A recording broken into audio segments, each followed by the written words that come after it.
diggante Bokk Jom ak ki nga xamante ne moo di Darou Salam Bokk Jom ñoo sol dossard jaune noir Darou Salam vert blanc ayca dem na deuxième match quart de finale bi dox ci diggante Bokk Jom ak Darou Salam ayca ñu ngay fubal numéro 11 passe na numéro 3 ba day dem première occasion la frappe dégagement du tête récupération Darou Salam Bokk Jom jël nañ bal ba dóor na bal ba récupération arbitre nee na faute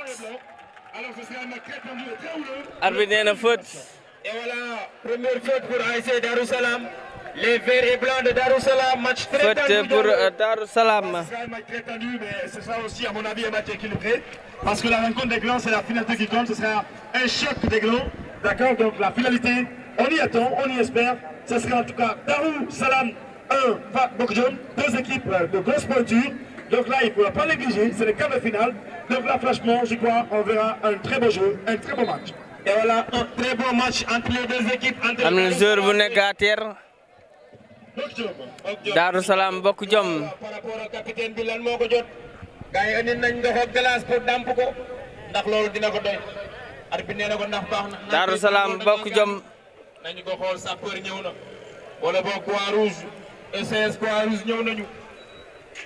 match bu metti ngeen gis ñaari équipe yi mag entre Darou Salam.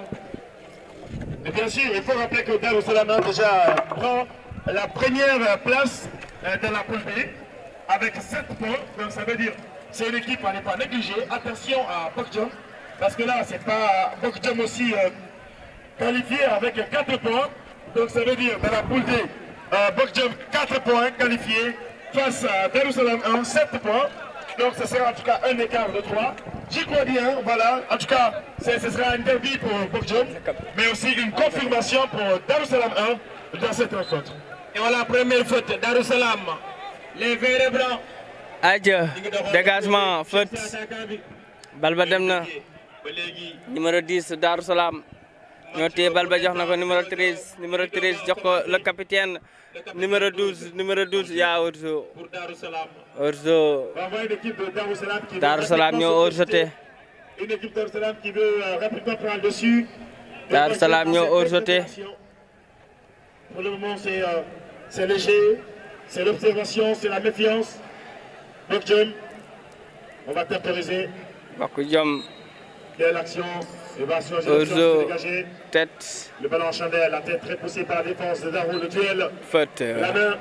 Faute sur le terrain de Bokk Jom, 205. Darou Salam. Avec booy tëb del wàcce sa loxo yi. Sa loxo yi day def faute. Darou Salam 1, comme on l'a dit, 7 points, tête de liste. Bokk Jom 4 points. Derby pour Bokk Jom, confirmation pour Darou Salam 1. Tête. Bal baa ngi noonu la frappe attention. Bonne intention. Attention première frappe cadrée sur Darou Salam le numéro 200 numéro 20. Gardien bi relance na bal ba dem na pour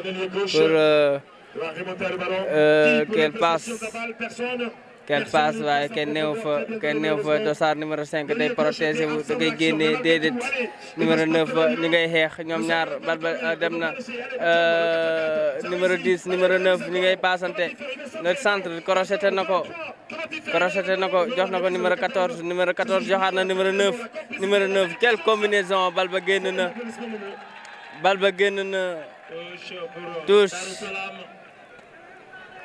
touche pour Darou Salam. Touche. Les verts et blancs de Darou Salam. Arbitre nee na nga xaar. Touche. Carton jaune ndalla. Carton na ko jaune. Quel engagement. Arbitre carton na ko jaune. Attention capitaine, nous sommes en quart de finale, attention. Mais il faut rappeler déjà carton na ko jaune capitaine bi. La commission d'arbitrage pour cette rencontre, vous aurez carton na ko jaune le numéro 12 Bokk Jom le capitaine. Ousmane Diallo, c'est le référé.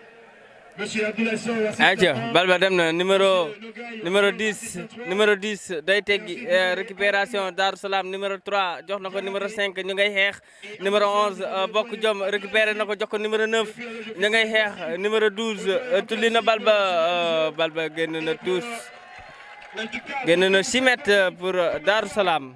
Par rapport en tout cas au respect de notre jeu du football international, avec des arbitres en tout cas supervisés sous votre houlette. Merci au doyen assesseur, doyen Abdoulaye Sy, depuis la loge officielle, qui supervise en tout cas cette commission des arbitres tous de Soukra de Rufisque, avec ce début de travail qu'ils sont en train d'abattre. Allez! Numéro 7, récupération. Jox na ko numéro 15 la centre. Attention directement ci gardien bi dégagé na bal bi récupéré waat nañ ko numéro 13 jox na ko numéro 15 dugalal na ko profondeur ballon récupéré Darou Salam ñu ngay xeex ba tey ñu ngay xeex waaw match baa ngay saf ñu ngay fubal fu mu toll nii match baa ngay neex ma ngay jax ndax bokku jom ma ngay dal ci kaw Darou Salam fu mu toll nii. waaye yaram bi tàng na waaye fële yow da nga dem salon tuuti da nga dem piscine bi da nga dem salon tous numéro 6 de Darou Salam tous na balba day dem génn na tous balba génn na tous encore mais ça parle bi de peinture jëli distance bi doy teg ko nii rek moom du ma raté. toogal fii. maa la ko jël ñëwoon nii jege ma. nii jege ma. yow lan la. faute sur Darou Salam dossard numéro 14. tulli na bal ba tête encore pour ñi nga xamante ne ñooy waa bokk jom récupéré nañ bal ba dossard numéro 15. dem na ci waa Darou Salam numéro 5 récupération attention.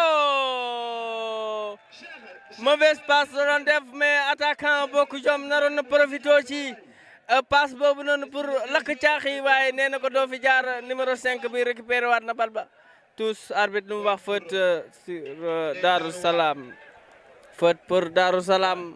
oui Momo. waaye match bi pour l'instant animé na. mais match bi waxoon naa ko sànq ni ñaari équipe yi deuxième heure bi dina nekk match yu engagé wu ndax tey soo xoolee ñaari équipe yi bokk jom Darou Salam. bu teewoon pël xool seen taxawaay xam ne ay équipe yu complète la ay équipe la yoo xamante ni dañoo ñëw pour gagner seen match yi ñoom ñaari équipe yëpp position yu baax la taxawee. dañoo négocier match. mayewuñu dara numéro 3 bu Darou Salam ñu ngi téye bal ba jox na ko numéro 14 bu Darou Salam numéro 13 dossard numéro 13 ñu ngay xeex bokk jom bal ba génn na tous. tous pour Darou Salam match bu engagé comme ni ko tous pour Darou Salam. Modou Diabaté Seri Mame Diarra. ziar naa la copain Wadji. tous pour les Darois les verts et blancs. ñaari équipe yi dem nañ ba buntu salon. tous encore. waaw dafa mel ni dem nañ salon de Momo. buntu salon. dugg na si biir. tous encore. kooku dem demul salon. Momo. bokku jom Darou Salam. Darou Salam. dem nañ ba buntu salon toog fa doyen. tous encore.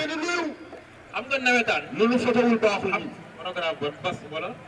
waaw ñoom pass ak tous encore bal ba li muy génn tous. waaw liggéey bi li muy dem tous bëri na.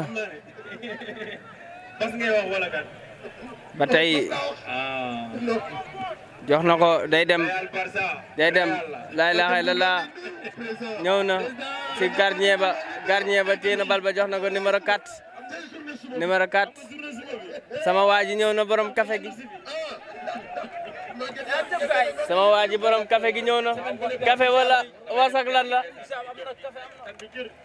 bisaab ak wasak café yaa mën a boole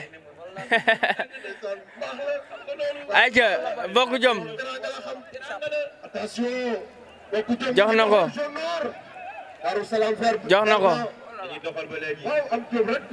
ayca waa Darou Salam ñoo téye bal ba ñu ngay doxal ñu ngay fubal récupération bokk jom numéro 15 dossard numéro 15 jox na ko numéro 9 day njëkkanteeg numéro 5 ba numéro 10 ba jël na bal ba laa ilaaha illallaah numéro 5 bu Darou Salam récupéré na bal ba tulli na ko bal ba ba tey bal ba génn tous pour Darou Salam man bisaab nga may jëndal jomam bisaab ma xool tabb ma bisaab bi waaw moytul da ngay glissé moytul da ngay glissé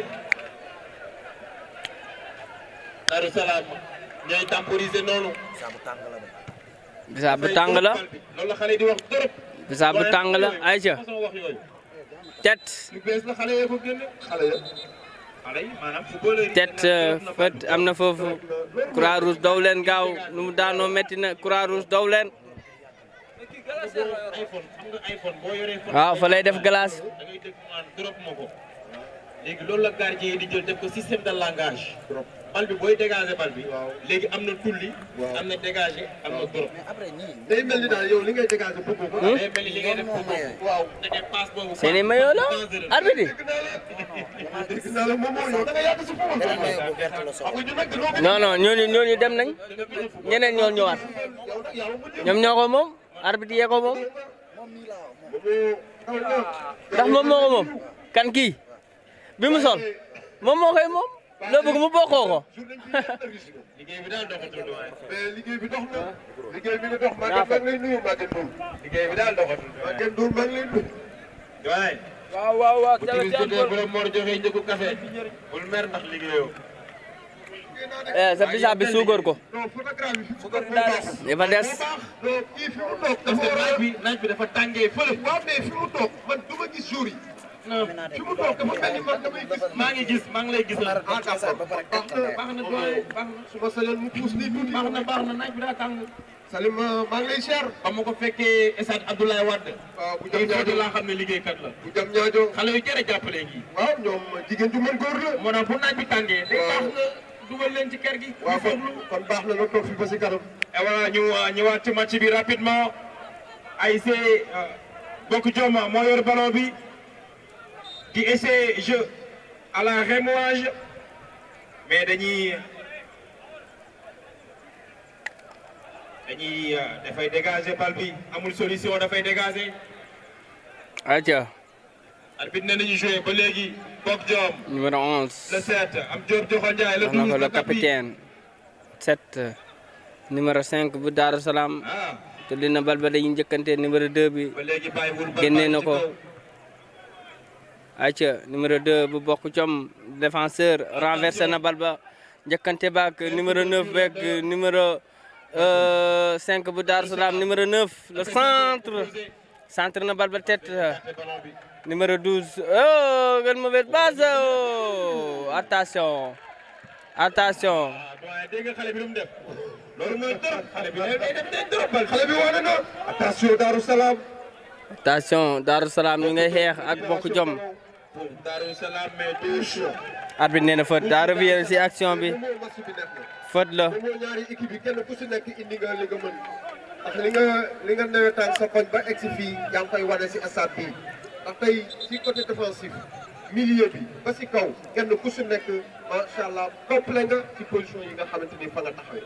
et voilà doyen wax naa ko benn frère léegi ci ginnaaw par rapport ak Darou Salam mu génne faute pour Bokk Jom mais beneen contexte la parce que boo xoolee kii mooy jël pay ci polom boo xoolee kii bokk na ci 2 wala 3e yi mu qualifié am 4 points mais boo xoolee tey da nga naan match bi njëkkante ba numéro tête de Bokk Jom bal ba génn na tous parce que sport dafa am ay réalité boppam boo waajee match di préparer adversaire yow xamal ne li ngay def ci préparation allo kan ngay ñëw lay indi léegi nag ci terrain bi ngeen di départagé woo moo xam da ngay ñëw pour déglu ko moo xam da ngay ñëw pour football mais pour l'instant daal ñaari équipe yi physiquement uniquement wane nañ li ñu indi. jërëjëf Momo loolu moom mooy ñaari équipe yëpp 50-50 la ñu ci diggante Darou Salam ak Bokk Jom ci diggante ñaari équipe yi di Bokk Jom Darou Salam ñu ngi doxal. faute pour Bokk Jom moo xew.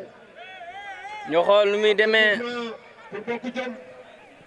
Coup franc pour Bokk Jom les jaunes et noirs yow mi may dégg te gisuma jaune yi ñooy Darou Salam ma ñooy Bokk Jom jërëjëf ñoo nekkee boor bi féetee Daaru Cubb wala Jaxaay wala noo déggoo ayca 13 bu bokk jom jox na ko numéro 7 ba dugg na surface ba indi na ko centre na bal ba dem na ba tey waa bokk jom ñoo téye bal ba la frappe oh ça passe à côté quelle frappe de bokk jom mais ça passe à côté mu ngi noonu pour l'instant boo xoolee bokk jom ñoo poussé ci kaw ñi nga xamante ne ñooy Darou Salam pour l'instant ñoo football gum ci kaw ñoo gën a soxla gum match bi pour waa Darou Salam en tout cas ñu ngi poussé ci kaw ba tey ayca ñu ngi dem numéro 12 dégagé na numéro 13 tête récupération ba tey la numéro 3 de Darou Salam numéro 3 de Darou Salam numéro 10 bi numéro 10 centre na jox na nga numéro 7 quel but arbitre lu wax hors-jeu but de Darou Salam mais arbitre nee na hors-jeu arbitre bi nee na hors-jeu c'est une équipe qui est capable de déclencher des solutions quand c'est difficile. arbitre bi nee na hors-jeu Darou Salam dugal na waaye arbitre bi nee na hors-jeu On voit c'est une équipe franchement qui se projette. mu ngi noonu Qui est hyper active. ba tey Une équipe explosive. Mais face à Bokjom, peut-être qu'en tout cas la taille aussi de Bataille. l'adversaire et aussi le défi relevé par rapport à la rencontre peut aussi influencer en tout cas l'adversaire. Mais quand même ce qui est clair, on voit que ça s'anime bien, ça se joue bien. Bataille. On a l'animation, on a la lucidité, le match de proportion raisonnable entre Bokjom et Darou Salam, mais sauf que c'est un peu léger du côté de Darou Salam 1 et plus proactif du côté de Bokjom avec un marquage serré. Darou Salam nañu xool nan la door na bal ba génn na tous kenn dugalagul ña ngay doxal ba léegi tous Darou Salam numéro 20 di temporiser extérieur centre deuxième poteau tête récupéré goal bi jàpp na bal bi ndànk bokk jom ba tey tous On voit que Bokjom, il y a la rapidité. Tous. En fait, on voit Darou Salam qui est en carence de rapidité, qui est en carence de vitesse. D'accord, par rapport à Bokjom Tous. qui est plus en vitesse. Bokjom qui Bokjom. joue avec effervescence à jouer en avant. Donc c'est ce qui manque, c'est ce petit ingrédient qui manque à Darou Salam. Sinon que franchement, ils ont de bons éléments physiquement, techniquement, mais sauf que Bokjom a tendance à quelle passe attention goal bi ñëw na jàpp bal bi goal bi ñëw na récupéré bal bi aucun danger au moment. su ma toogee ndax dinaa gis zéro but partout aucun danger comme ni ko ABD waxee su ma toogee ndax dinaa gis dafay dégager ballon bi ba léegi kenn dévié wul arbitre nee na faute pour Darou Salam Darou Salam moom faute bi boo xante nañu fële ca côté càmmuñ ba boo xante nañu arbitre joxe na faute goal bi ci suñu deuxième quart de finale gardien mi ngi à terre fa jaar yoxusu waa déggoo di lak benn bal ci dara ñu dem ñibbi ñu xaar ba déwén gardien bi mu ngi à terre Sango yi jeex na. Darou Salam dem di noppalu Sango yi jeex na. mais nag wuy ma Darou Salam seen président bi nekk demi-finale na dem salon Non, Sango yi jeex na. déedéet bële sanc bi na dem salon parce que wax naa la léegi nawetaan ñetti aspect la nawetaan ñetti aspect mooy nawetaan Calme ñetti aspect yi. premier aspect bi mooy sportivité La ilaha illallah. boo ko amul doon nawetaan goal à terre deuxième aspect bi Ouais. mooy sañse Sanse waay dëgg la kay. jour yi ñaari plaisir lañ ci am waaw. ci football gagné ak ci solo sol bu rafet. wax bu rafet. sol bu rafet ak wax bu rafet. mais tey saison bi barki borom daaru xaaral rek. président mu ngi fi. demi-finale mu ngi fi. saison bi. tey sol blouse bu rafet. non loolu moom Diallo demi-finale ak finale. non xaaral rek. Diallo non. Diallo man dina ma rey Diallo non. baax na si man. non doyen Diallo waaw. na seen xel dal côté boobu goal bi ba léegi mu ngi ci suuf côté boobu kenn xamul lan la goal bi ba léegi mu ngi ci suuf président mi ngi nii. kenn xamul lan la ana Seydou Ba xaw ma dara de. président nee na Seydou Ba mu ngi noonu pare naa si ana si mu ngi dégg ana Seydou mu ngi dégg Seydou Ba mu ngi lay dégg bu baax a baax ok baax na. bu ñu fi ñëwee final ñu gis président sañse suñu sansé. secrétaire sañse suñu sansé. gis secrétaire sañse Sango jeex na. photographie sañse. suñu sañse barki borom daal lan la yow. ou bien xanaa doo xool. gis naa. saison bi dinañ rafet parce que président mu ngi fi Maguette président député du peuple mu ngi fi d'accord ak yeneen. article 44. mais article bi dama leen laaj ci procureur général de la République. moo tax Diallo moo tax ma ne félicitations article 44. dama leen laaj ci procureur général de la République. mooy lan. ayca bal ba dem na tête numéro 13 Darou Salam bal baa nga ca kaw ñu ngi koy xeex. numéro 4 bi écarté na bal ba jox na numéro 7 Darou Salam moom it aussi bal baa nga ci kaw ba tey ñu ngi koy xeex ci kaw ñu ngi koy xeex foofu récupération tacle bal ba génn na tous. De vaincre en tout cas cette domination qui les empêche de pouvoir poser le ballon, de pouvoir en tout cas jouer, de pouvoir être à l'aise dans les schémas. Parce que là, franchement, ils ne sont pas à l'aise, même s'ils ont le temps de jouer. bal ba day dem directement ci gardien bi jàpp na ko. bal ba jox na ko Dossard numéro 13 Dossard numéro 13 renversé na bal ba jox na ko Dossard numéro 11 dugaloon na ko profondeur numéro 4 bi récupéré intercepté na bal ba tulli na ko dégagé na ko écarté na danger bi bal ba ngay dem ci numéro 20 bu Darou Salam moo téye bal ba day dugg surface bi récupération arbitre nee na jeu dara amul numéro 15 bi day dem jox na ko numéro 12 le capitaine numéro 12 le capitaine la frappe c'est contré dugg na surface bi attention corner pour Darou Salam corner pour Darou Salam. Se sent bien. Bourdieu se sent à l'aise. Bourdieu jouait comme si, franchement, il n'y a pas de difficulté à la contrer. Et c'est vrai, à cette allure avec laquelle joue Darou Salam 1, ça veut dire que Bourdieu n'est pas inquiété. Bourdieu joue fraîchement. Bourdieu joue gazelle. Donc c'est à Darou Salam de pouvoir réactiver, de se restaurer pour essayer de retrait ci gardien bi. tulli na bal ba dem na si le capitaine joxaat na ko numéro 5 ba joxaat na ko remise na ko si surface bi contrôle dégagé la défense du Bokk Jom bal ba génn na corner pour l'équipe de Bokk Jom. Malheureusement, c'est un corner. Peut-être que Darou Salam a entendu notre message parce que là, on voit que déjà l'accélération, la vitesse qui commence à se donner rendez-vous. Le corner, mauvaise exécution de ce corner. Damon repoussé, tête déviée. Oui, en tout cas, c'est pas mal. Darou Salam qui, après 3 minutes, il commence en tout cas à inquiéter. Parce que la vie à 2 reprises, le ballon qui tombe tout droit dans les bras du goalkeeper. Ça montre que franchement, dégagement bi fu mu jëm directement ci goal bi. À être motivant, rassurant du côté de Darou Salam. Encore numéro 5. dafay chercher milieu bi. cherché na demul bal bi récupéré numéro 7 bi jox na ko. Retour phénoménal. Le 209 explosif. Numéro 9 tàqale na ko arbitre nee na faute coup franc sur Bokk Jom pour Darou Salam. Darou Salam. Ce coup franc levé. Hey, quel coup franc, attention. Attention, dégagé faute. Arbitre du mu wax. Faute de réparation. Faute. Coup franc pour Bokk Jom. Wartier Bente de noonu.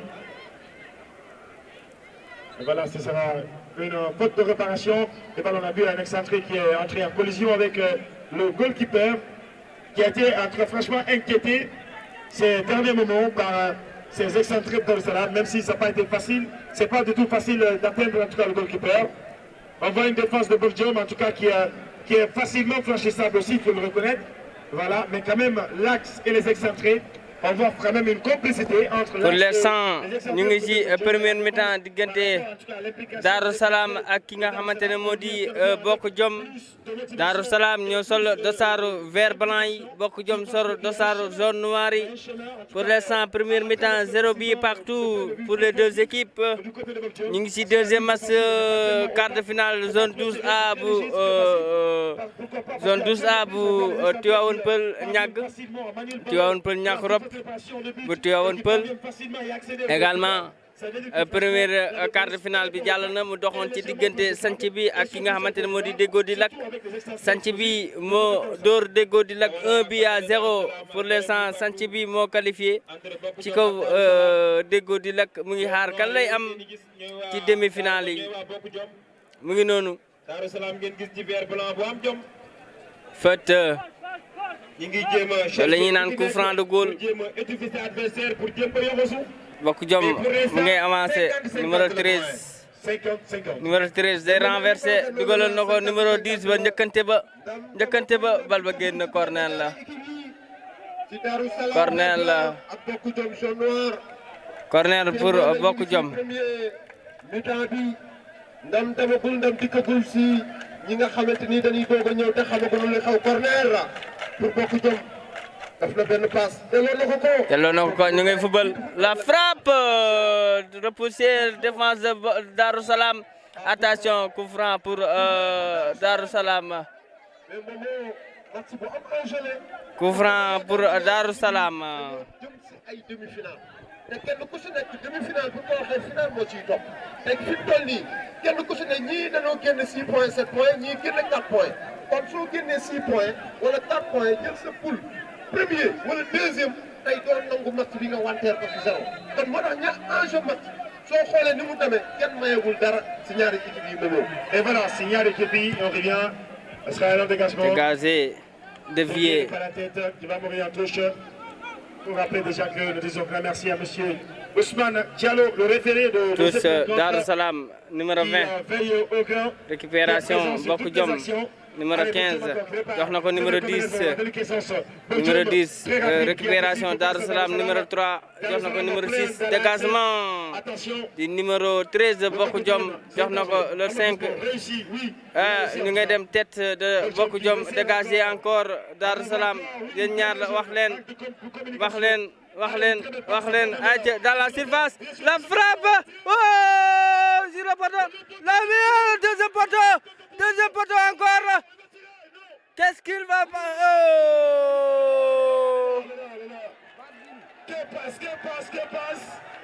quelle frappe quelle passe quelle combinaison de Darou Salam am nañ ko jàkkaarloo camp door bal bi dal ci poto bi mu dooraat beneen parade bal bi dalaat ci poto bi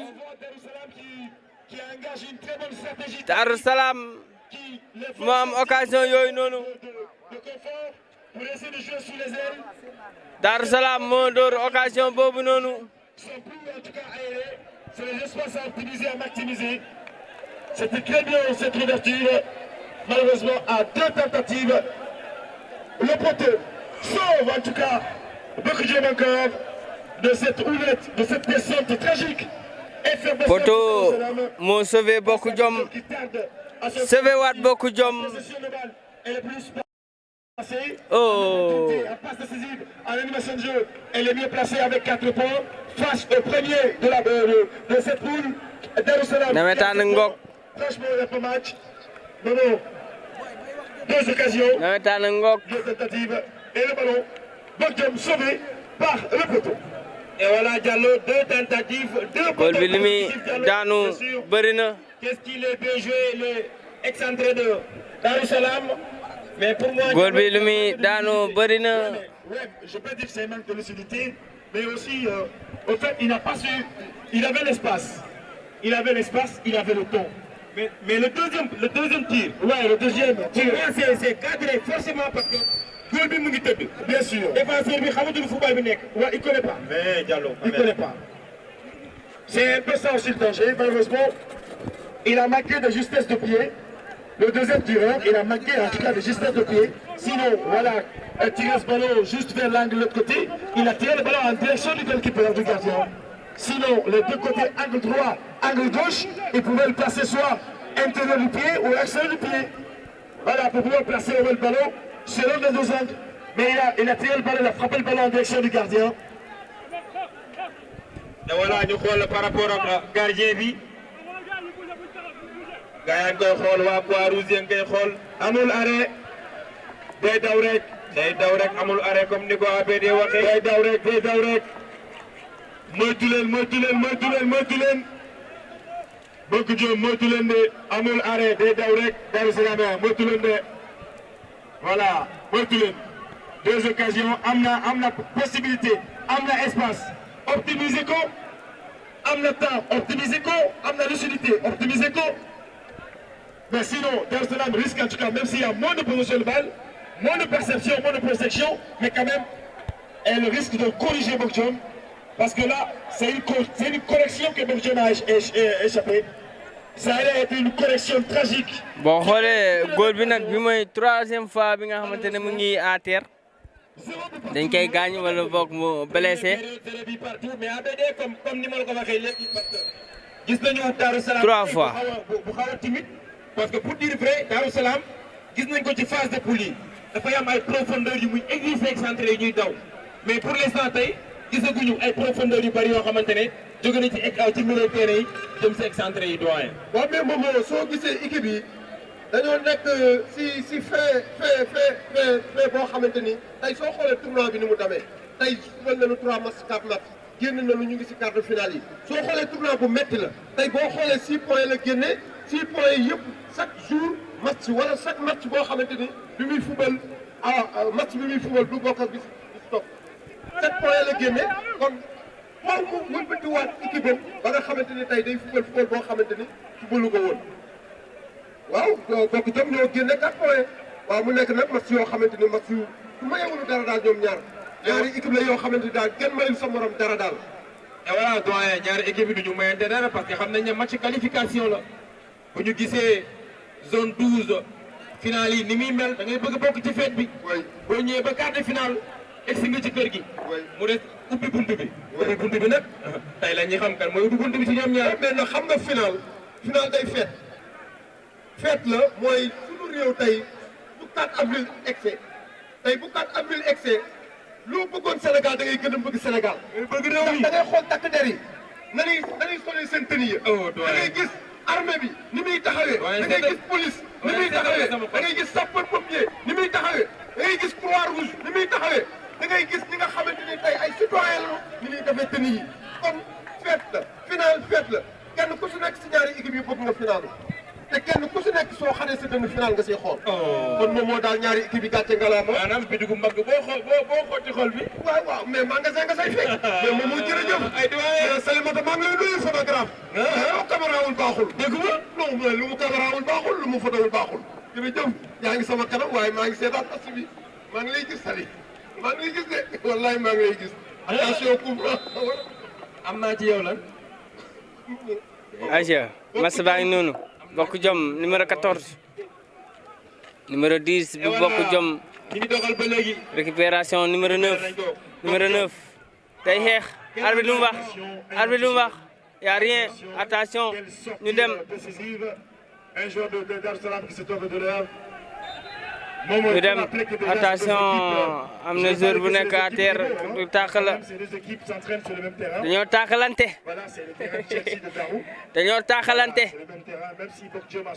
oh ñoom ñaar nag xamante nañ Darou Salam ak Bokk Diom ñoo xamante nañ parce que seen ñaari terrain ñoo bokk ay pneu moo leen séparé ku nekk di nga gis moromam lu muy entraîné ay pneu moo leen séparé. La stratégie de l'une par rapport à l'autre, d'accord? Donc ça veut dire que simplement c'est vraiment un derby, c'est vraiment un derby qui dit pas son nom, parce que il y a beaucoup de supporters qui ont quitté Bokk Diom pour rejoindre Darou aussi vers Bokk Diom. Les deux parcelles. Mais bien sûr. Mercato des supporters. Ah mais ouais, bien sûr, il faut le rappeler, parce que franchement entre les deux équipes, c'est un même peuple en fait, c'est un même public qui fait des va-et-vient entre les deux ASC. c'est-à-dire Darou et Bokjom. C'est le même public, il n'y a pas deux. Il n'y a pas de public. Donc c'est pour te dire que ces deux publics-là, parfois, ils cohabitent tellement ensemble de telle sorte que tu as du mal à comprendre est-ce que c'est les supporters de Darou ou si c'est les supporters de Bokjom. Ça fait une complicité sans faille. D'accord? Donc c'est pour dire que c'est un derby, Darou, Bokjom. En tout cas, nous avons nos yeux rivés sur cette rencontre. C'est pas facile, vu qu'ils partagent le même terrain. Chercher de Darou, je crois bien, c'est un derby. Et voilà, merci à VD pour les informations. Comme nous avons dit, terrain de Chelsea, ñaari équipe yi benn terrain la ñuy entraîné. Kooku dafay wane ne c'est sportivité comme ni ma ko waxee léegi. Football, il y a 3 aspects. ñu dem taaxal na ko bal ba récupéré ñu ngay football fu mu toll nii match baa ngay neex ñu ngay football ñoom ñaar récupération Darou Salam ñooy doxal récupéré nañ bal ba waa Bokk Jom relance na ko changé na côté ba jox na ko numéro 7 passe na waaye foofu kenn nekk fa numéro 4 bi récupéré na bal ba tulli na ko tête du numéro 15 de Bokk Jom encore tête déviée attention dégagé par défense Darou Salam jour à terre arbitre téye na bal ba nee na ko xaar leen ko jour bi daa daanu seen wet xool leen ko Monsieur Ousmane Diallo qui daa mel ni dafa mbëkkante une rencontre choc très tendue, riche en tout cas en rebondissement. dañoo mbëkkante Voilà, le maillot du référé est mouillé parce que là, franchement, il a carburé au rythme de la rencontre. Bokjom Darou Salam. Monsieur Ousmane Diallo, c'est le référé de cette rencontre. C'est parti, le capitaine. Qui n'ira pas loin, la tête. Déviation pour Darou Salam. Dafay chercher l'attaquant. tête bal ba génn tous pour Darou Salam en tout cas fu mu toll nii match baa ngay neex derby bi ñu doon wax mu ngi koy wane ndax fu mu toll nii match baa ngay neex saa nii ni ngay football Bokk Jom récupéré nañ bal ba jox na ko numéro 10 dégagement numéro 5 bal ba génn na arbitre lu mu wax faute coup franc Contribuer par rapport à l'acte de citoyenneté. Acte de citoyenneté et puis pour contribuer pour la population de Tcham, de Yakourab, parce que il n'est pas le seul. Il n'est pas le seul, mais quand même il faut rappeler qu'aujourd'hui, à Yakourab, changement on a une grande agence. à station dans la surface bal bi ñëw na jàpp na bal bi ndànk D'accord, donc beaucoup de services sont à l'œuvre. dégagé waat na bal ba numéro 16 le gardien Allez-y voir. de Darou Salam moo nekk noonu dégagé na bal ba Darou Salam fu mu toll nii bal bu ñu téye dañ koy sànni ci kaw bal bu ñu téye dañ koy sànni ci kaw numéro 5 Darou Salam relance na jox numéro 6 bu Darou Salam bal ba génn tous pour Darou Salam bal bi génn tous pour Darou Salam tous na bal ba longu tous day dugg surface ba numéro 13 Bokk Jom génne waat na bal ba demaat na tous tous encore numéro 6 de Darou Salam tous na bal ba tête encore de Bokk Jom dégagé nañ ko bal baa nga ca kaw dañuy xeex tête encore pour waa Bokk Jom Darou Salam mbëkk na bal ba demee na côté. Consultez Yakourab Business Service. Au plaisir, Momo, pour plus de détails. Et voilà, BD, merci. Comme nous l'avons dit, les Yakourab Business Service, vous n'avez pas de Sacré-Cœur. Parce que nous, banlieue jari, Bokk Jom ñoo téye bal ba ni ngay football foofu relance Darou Salam tulli na bal ba oh wàccee na bal bi wàccee bu rafet oh quel football teg nañ bal ba ñu ngay football ñoom ñaar arbitre nee na faute faute la coup franc pour Darou Salam am na courant am na ndox Yakourab Business Service daf koy def bi ci des mooy location de appartement boo bëggee louer kër bu pare moo xam salon la Bon, un studio là, ou bien chambre salon, complet ou bien appartement, complet et puis meublé, hein? meublé Ouais, meublé. même climatisé bu la neexee Ouais, climatisé. boo amee gan bu war a jóge bitim réew ñëw Dégg nga. fépp fu mu bëgg a daal ci réew mi Yakourab boo wootee Business Service. Yakourab Business Service Waaw. dañ lay dalal jàlloo Allez, Sango et Djerna.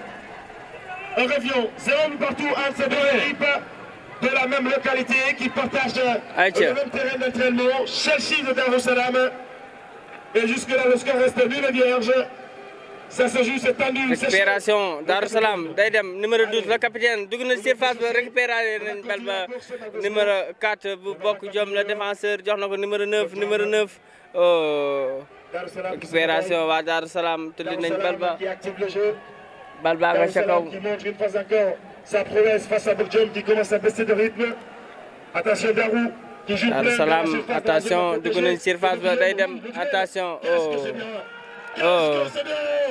le duel gagné. Le duel gagné par quelle défense de Bokk Jom en tout cas défensivement pare nañ seen défensivement pare nañ.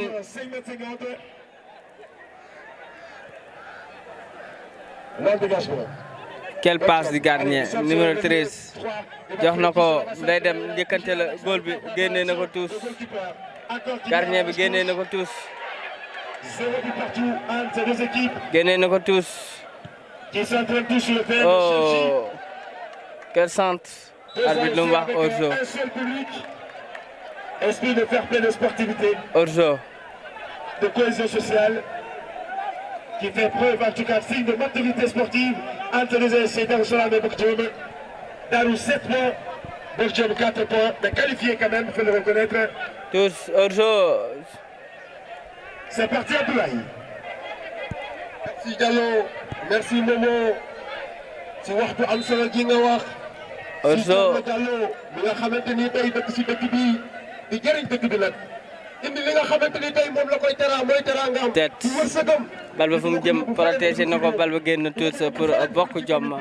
tey mënoon naa ko ubbi biir Dakar mënoon naa ko ubbi Ndar mënoon naa ko ubbi Kaolack waaye déedéet dama ko ubbi foofu dama koy indi sama dëkk dama koy indi sama commune bii nga xamante ni. Quelle combinaison arbitre loo wax y a rien tous. du ma jël kenn ku dul samay doomu dëkk tey sama réew laay liggéeyal. arbitre nee na tous kon gàcce ngalaama.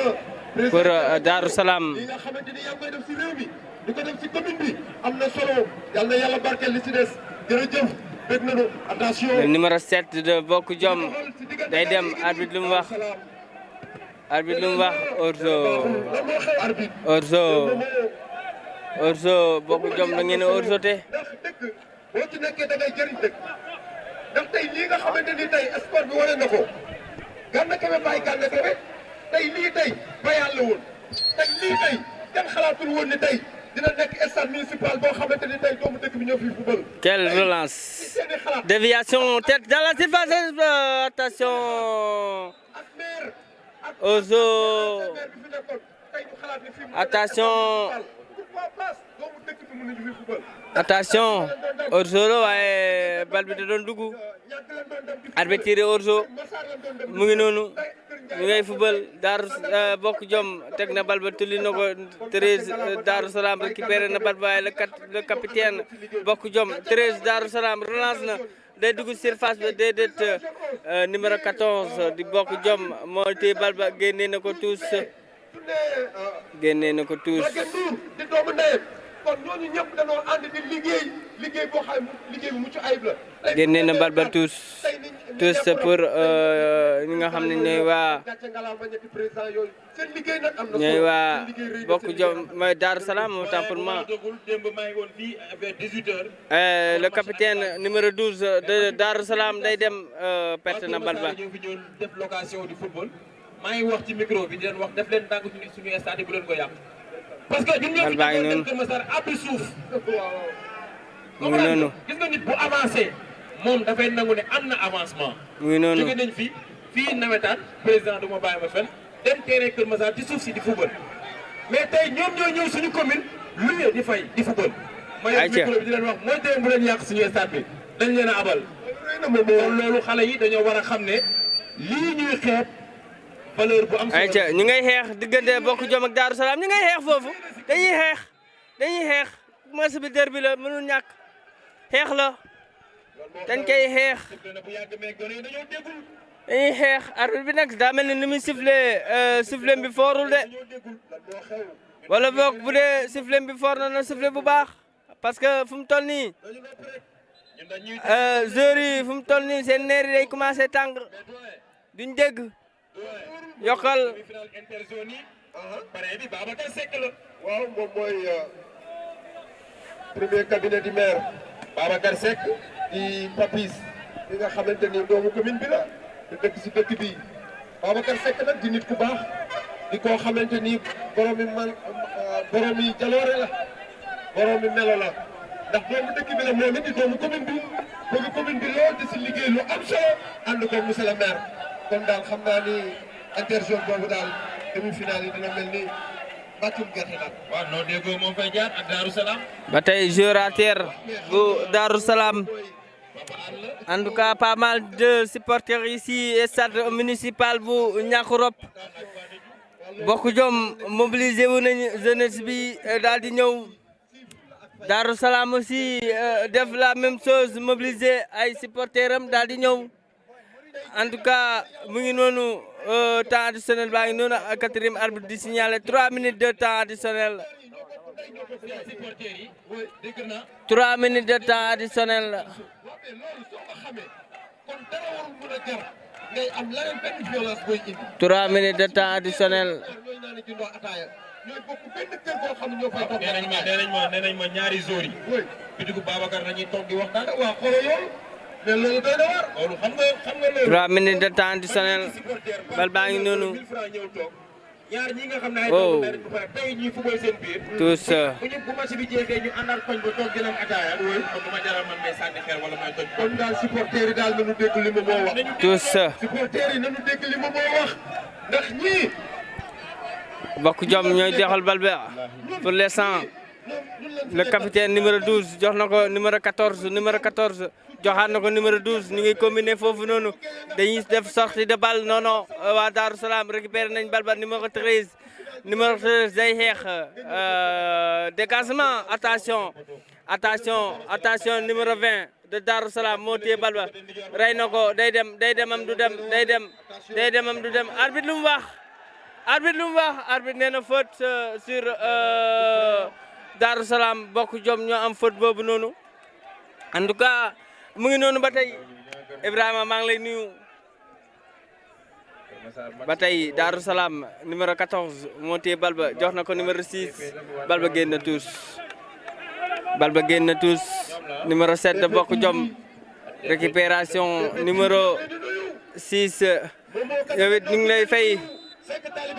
ñu ngi leen di fay sama gaay yi ñu ngi leen di fay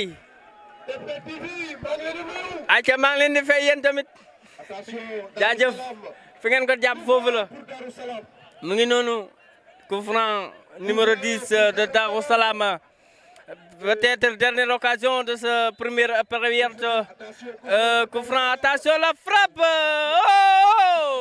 c'est un peu volé bien tiré coup franc bien tiré mais c'est un peu volé ayca ngi noonu bokk jom ñooy doxal dégagement di numéro 4 de Darou Salam repoussé le défense de bokk jom bal baa ngi ci numéro 7 ba wat na ko ba mu 7-8 ci day dem numéro 7 ba wat na ko ba mu 7-8 ci day dem dégagé bal bi laal na ko mu def faute carton jaune numéro 14 de Darou Salam dañ koy carton laal nañ ko da ko laal nag attention c'est le moment quelques minutes da ko laal de première période avec un score nul et vierge. Ça n'a pas été facile pour l'équipe de M. Ousmane Diallo qui officie cette rencontre. ayca benn joueur Darou Salam mu ngi à terre ñu xool fu muy mujjee Encore un joueur de Darou Salam qui se tombe. Darou Salam benn joueur à terre Plus de peur que de mal. waa Croix-Rouge ñëw nañ xool si ko. M. Ousmane Diallo qui va faire intervenir la Croix-Rouge d'équipe de M. Deme. Croix-Rouge. Et grand merci au président M. Ibrahima Sow. Croix-Rouge. Il va jouer d'ailleurs demain. M. Ibrahima Sow, président de l'ASC Niakbel. Il est présent parmi nous à l'âge officiel. Croix-Rouge. Le président Ibrahima Sow de l'ASC Niakbel. Joueur bi dafa mel ni à la première heure. dafa gaañu bu am solo. Demain ici à la première heure. parce que arbitre bi mu ngi signalé ak ñu indi li nga xamante ne moo di lal bi ñu teg ko ci génne ko. Le président est là. Les maillots demain il a promis donc il faut le rappeler. Après dinañ dem salon suba. kon suba du yomb. Voilà suba du yomb. Voilà. boy bi gaañu na de. gaañu na. On va voir, il est vraiment touché. Gaañu na. Il est vraiment touché. Coup dur pour Dar Salam. Il est touché. Dans ce dernier moment de cette gaañu na. période. boo gisee ñu jàppoo ko nii xamal ni gaañu na blessé na. le dossard numéro 13. non numéro 3. le dossard numéro 3 de Darou Salam est blessé. day génn changement ci côté Darou Salam bi. coup franc numéro 7 relance na ko. relance arbitre nee na fin du première période pour l'instant 0 bi partout Darou Salam Bokk Jom. premier mi-temps bi jeex na ñu xaar li nga xamante ne moo di deuxième mi-temps bi xam naa dañ ciy bàyyi ak ki nga xamante ne moo di Ibou Mourinho ak di Diallo ñu daal di koy continuer ci kanam. Merci beaucoup à vous.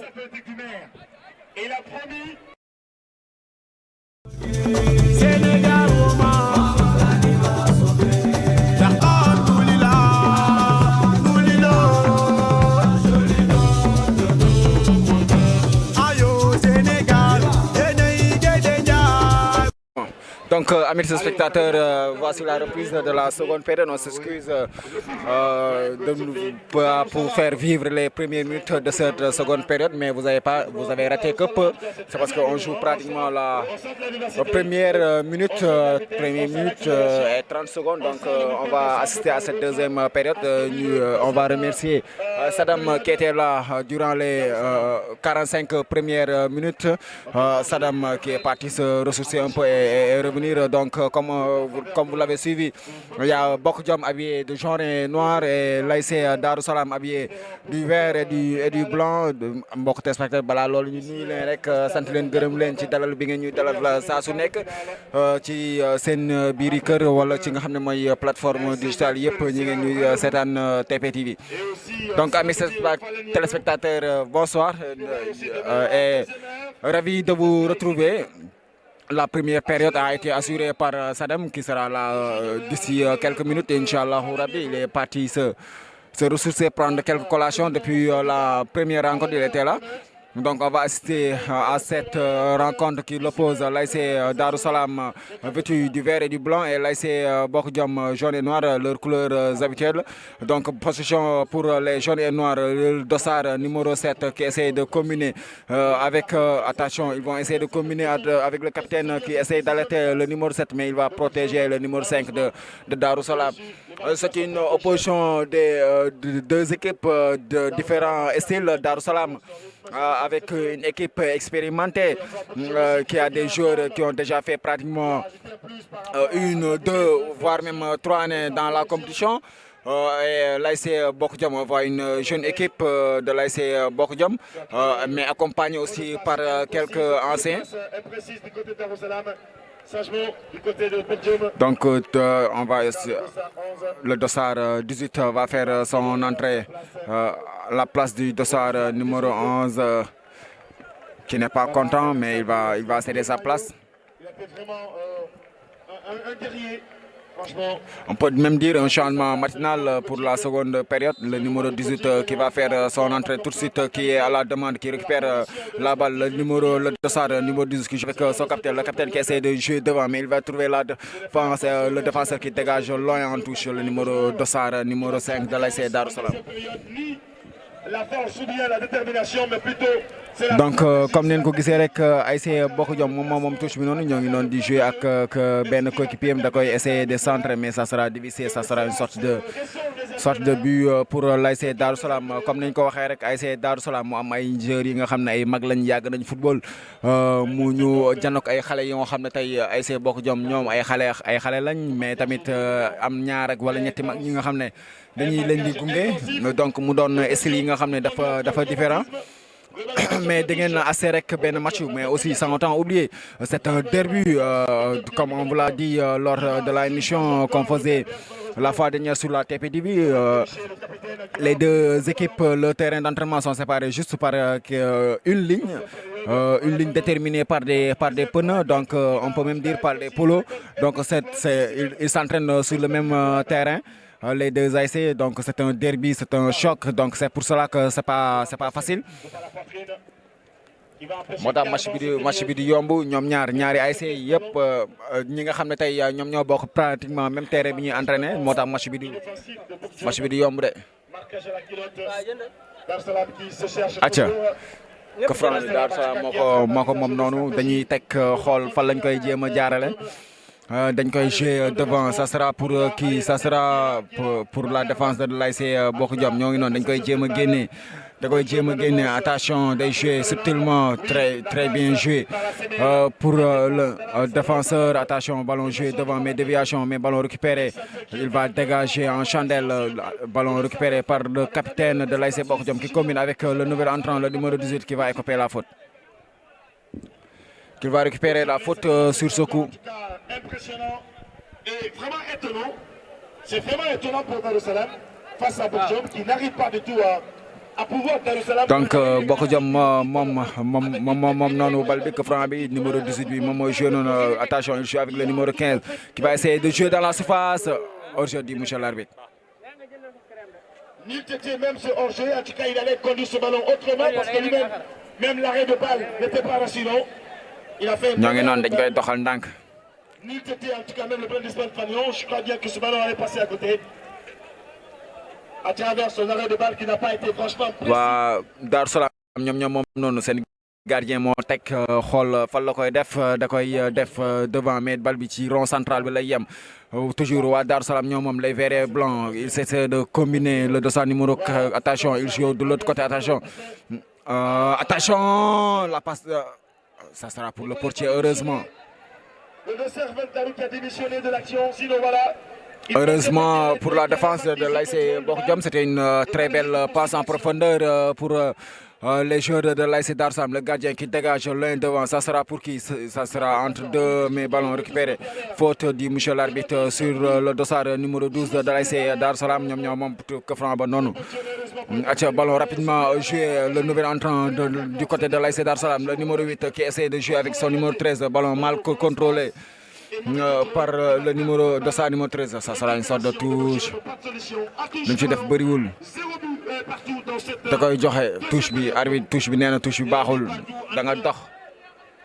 Darou Salam ak Bokk Jom ñooy doxal noonu kenn dugalagul match bu seere gis ñaari équipe yi ñu ngi koy wër di ko lijjanti profet. acca ñoom ñooy joué noonu waa Bokk Jom ñoom ñooy doxal noonu le dossard numéro 7 ballon récupéré arbitre bi nee na faute. Changement. Changement. Le numéro 11 va faire son entrée. Arbitre nañu jouer rapidement nañu jouer. Donc ballon joué intercepté et récupéré par le dossard numéro 12 le capitaine Darou Salam qui combine avec le dossard numéro 8 le dossard numéro 8 pour le numéro 14 le dossard numéro attention il va perdre la balle il va ballon heureusement récupéré par le numéro 5 qui joue avec son dossard numéro 13 attention ça sera une faute du capitaine de l'ASC Bokk Jom sur le numéro 10 de l'ASC Darou Salam. non haut niveau la ndax tey soo xoolee premier quart de finale di woon pël yore ko tey xaw ma suba lan na yow nar a mel xaw ma ginnaaw suba nar a mel ginnaaw suba suba ay président maintenant le changement va s'effectuer le numéro 11 waaye xam naa ni ñun va faire son entrée.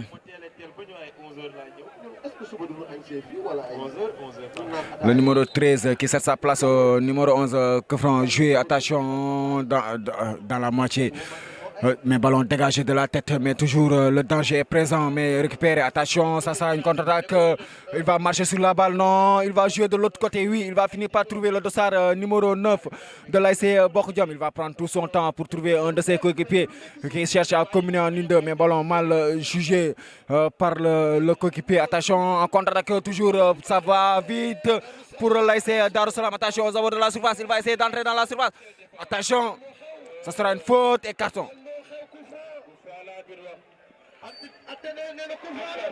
Le numéro 2 qui écope d'un carton jaune. Le numéro 2 de l'ASC Bokk Jom. Sadam moo ngi ci téléphone am toog di ma seetaan waru ko.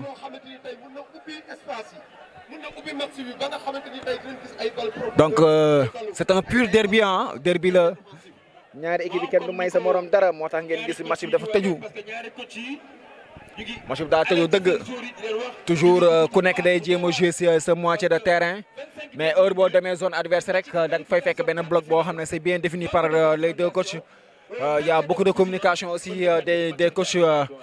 Ils transmettent les consignes à leurs joueurs. Donc on voit un match tactique, un match aussi technique dans les deux camps. Mais on est en train aussi de voir Darou Salam beaucoup plus entreprenant dans la moitié de terrain de l'équipe adverse. Mais tactiquement aussi l'ASC Bokk Jom a du répondant.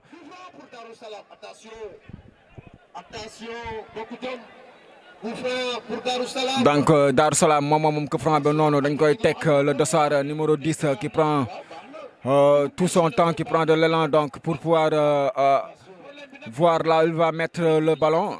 Bal ba da koy jël arbitre sifflé na dañ koy attention.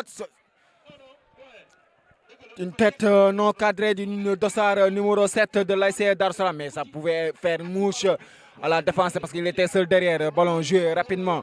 Le nouvel entrant, le dossard numéro 18 qui joue avec le dossard numéro 14, son arrière gauche. Est-ce qu'il va perdre? Oui, il va finir par perdre la balle.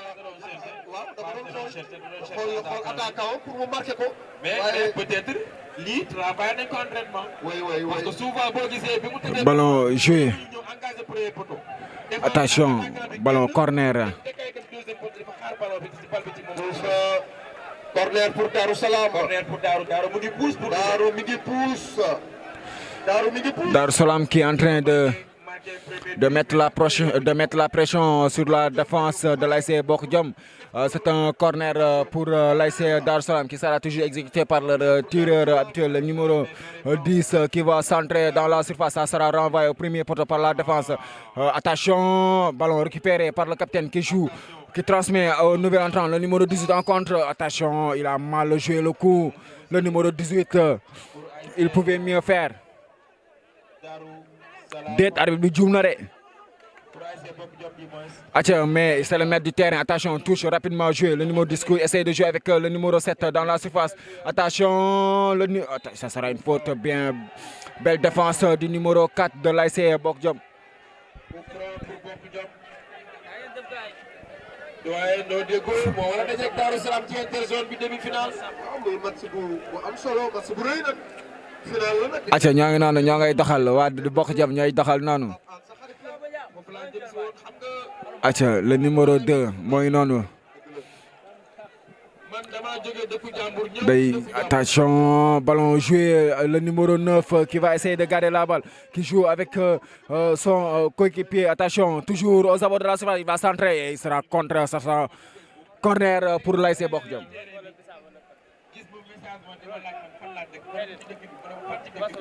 Man tey dama woor. Ne ko tey dama woor.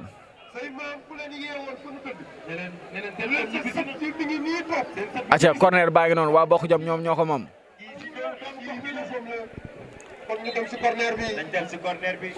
Attention, corner centré au deuxième poteau, ça sera pour qui? Pour le numéro 7 qui essaie de jouer, ça sera une touche.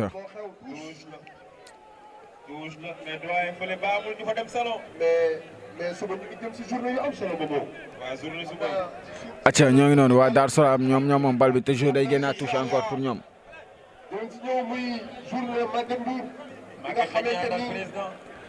Ñoom ñooy doxal noonu Darou Salam, le numéro 14 qui essaie de jouer avec le numéro 7 qui cherche à dévier mais ça sera trop long.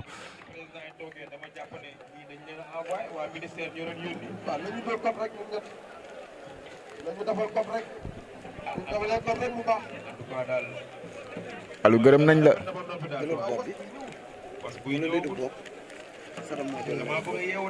Alu gërëm nañ la. ñoo ngi noonu ñoom ñooy doxal waa Darou Salam, ça sera dégagé mais récupéré rapidement. Ballon pour les verts et blancs ñoom ñooy doxal ñoo ngi noonu le numéro 10 qui essaie de jouer, ça sera trop profond Le portier va prendre tout son temps.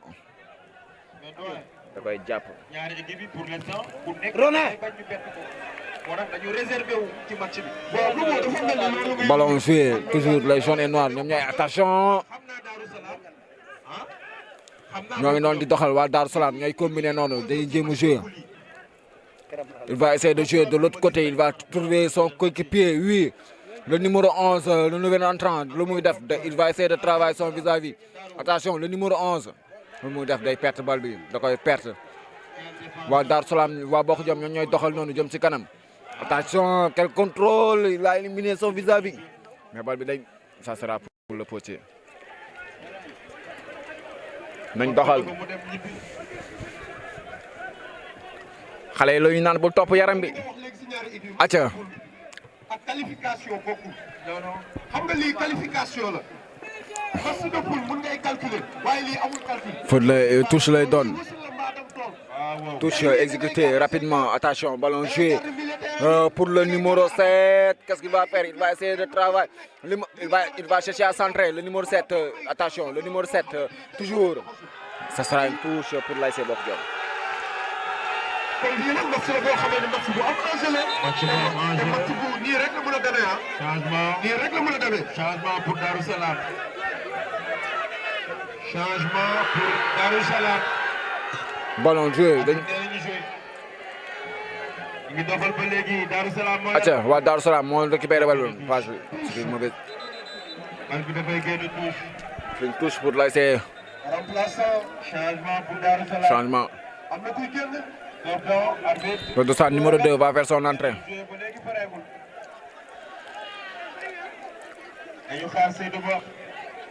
Le capitaine va céder sa place.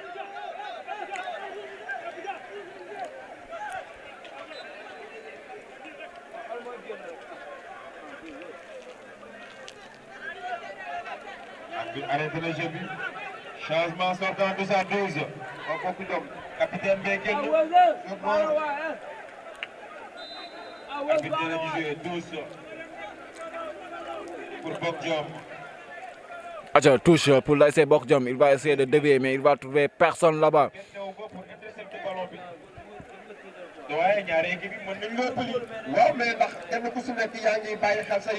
Dégagement du gardien de l'ASC Darou Salam, mais ça sera dévié. Attention, ça sera un compte favorable pour l'ASC Darou Salam, le numéro 11. Le numéro 11 qui va chercher à jouer avec le numéro 8. Qu'est-ce qu'il va faire? Il va jouer de l'autre côté. Mais ballon intercepté. Mais ça tourne. Attention, il va tirer. Ça contre. Mais toujours aux abords de la surface. Il va essayer. Attention, tire. Quelle parade du portier de l'ASC Bokk Jom. Quelle parade du portier de l'ASC Bokk Jom. Goal bi gandem génne la génne. Balawan, gis naa loolu. Attention, toujours ballon centré, ça, attention! But! Le nouvel entrant! But du numéro 2 de l'ASC Darou Salam! Il a catapulté le ballon dans le but de l'ASC Bokk Jom, 1 but à 0. À la 18e minute de jeu de la seconde période. Attention! Darou Salam.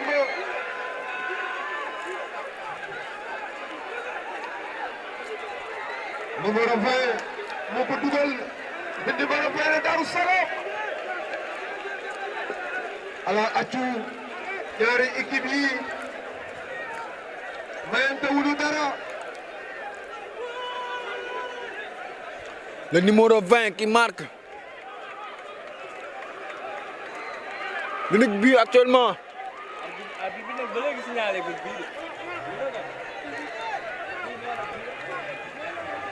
Et voilà, 1-0 pour ASC Darou Salam. 1-0 pour Darou Salam. Le portier de l'ASC Bokk Jom est au sol. Par rapport à... Et pour moi, doyen, manque de concentration. Oui, oui, nga xam nga goal bi ak pelouse bi tamit ni mu demee am na nooy demee noo xamante ni soo wàccee da ngay glissé sànq ba léegi ñu ngi gis joueurs yi ñu ngi glissé kenn ku si nekk yaa ngi dem peut-être. Le portier de l'ASC Bokk Jom est toujours au sol, donc 1-0 pour l'ASC Darou Salam, but marqué par le numéro 20. ndax ñu ngi si deuxième mi-temps bi peut-être simili yi dem na waaye des na loo xamante ni ñoom ñaar kenn ku si nekk dafa taxawaayam kon Diallo doxalal ba si kanam. Et voilà, bien sûr. Donc il faut toujours rappeler que demain c'est le tout premier but. Malgré les défis, il faut rappeler que ça n'a pas été facile pour Darou Salam. Qu'est-ce qui se passe là-bas? Le but qui a été inscrit, il n'y a pas de caméléon. Même si un but qui a été cherché difficilement par Darou Salam face à une équipe qui joue collectif. Il y a un joueur de l'ASC Bokk Jom qui a pris un carton jaune. Une question de relâchement de la défense. Le joueur continue toujours à contester. Le nouvel entrant, son premier ballon, il a réussi à le loger au fond du filet. Donc ça veut juste dire que Bokk Jom Darou Salam, en tout cas pas de vaincu, pas de victorieux, c'est la même famille, c'est le même public, c'est le même peuple. D'accord? Donc ça veut dire franchement, merci à Darou Salam qui confirme encore, c'était 7 points pour Darou, 4 points pour Bokk Jom. J'y crois bien que le reste, le meilleur est à venir. Le meilleur est à venir parce que rien n'est fait d'abord. Il reste beaucoup de minutes à jouer. Mais pour le moment, il faut rappeler que le public satisfait, content de l'allure, de l'attitude physique, tactique et la stratégie de jeu de Bokk Jom, qui est, franchement, il faut le dire, à qui veut l'entendre, Bokk Jom qui fut cette équipe qui donne de très fortes vibrations, de très fortes sensations footballistiques par rapport à Darou Salam, qui joue mais léger, avec un rythme de jeu, en tout cas un peu déjoué, un rythme de jeu.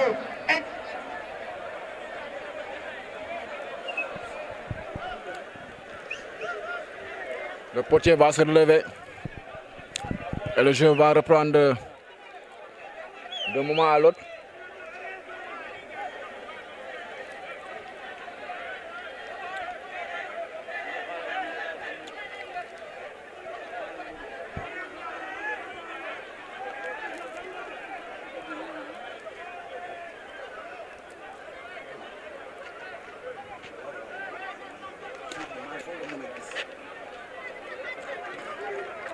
Donc le jeu va reprendre.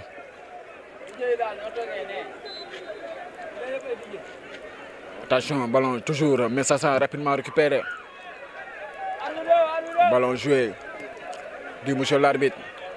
Attention, ça sera pour les joueurs de l'ASC Darou Salam, le dossard numéro 7. Attention, qu'est-ce qu'il va faire? Il va centrer. Offside. Aujourd'hui, monsieur l'arbitre. Effectivement, il était en position d'hors-jeu.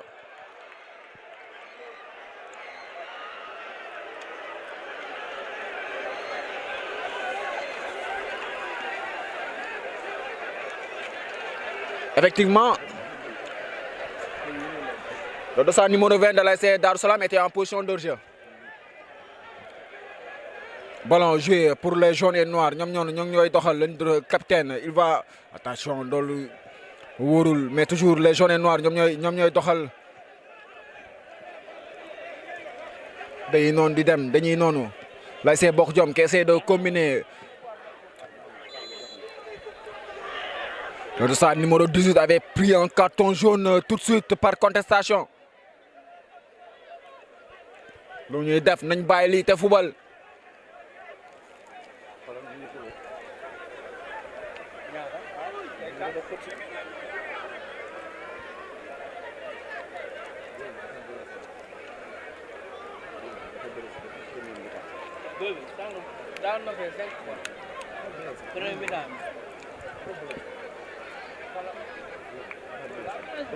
Il y a 3 joueurs de l'ASC Darou Salam qui sont au sol.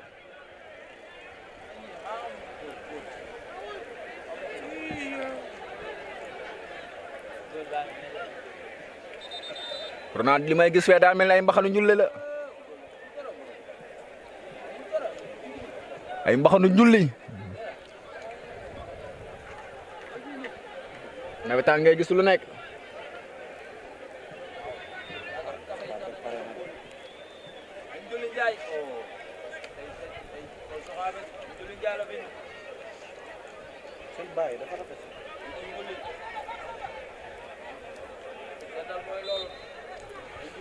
Le jeu va reprendre le capitaine qui exécute le bal arrêté. Attention, mais récupéré par les jaunes et noirs. Les jaunes et noirs. Il va essayer de jouer de l'autre côté, mais ça sera trop profond. Ça sera une sorte de touche.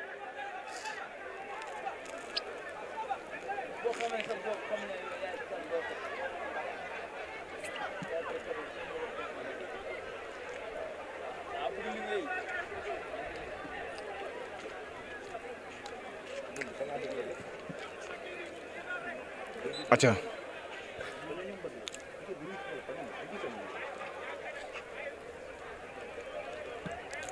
Ballon joué, les jaunes et noirs, ils vont chercher à réagir pour revenir à la marque. Mais ballon récupéré par les verts et blancs. Le numéro 2 qui essaie de jouer de l'autre côté, mais ballon intercepté. Toujours ballon dégagé en chandelle par un des défenseurs de l'ASC Darussalam. Ça sera pour qui? Ça sera une faute pour l'ASC Bokudjam rapidement jouer le numéro 15 qui combine avec son capitaine. Qui essaie de jouer. Attention, mais ballon récupéré. Il va chercher à jouer avec le numéro 7 qui est en train de faire beaucoup de mal à la défense de l'ASC Bokudjam. Il va centrer, ça sera contré. Ça sera un corner pour l'ASC Darussalam.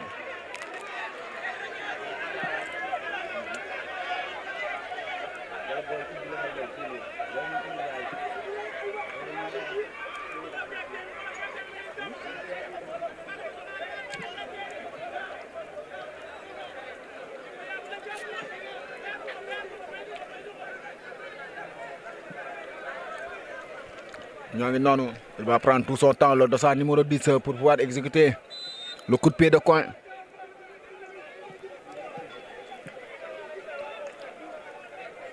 Ballon centré, ça sera une sorte de but.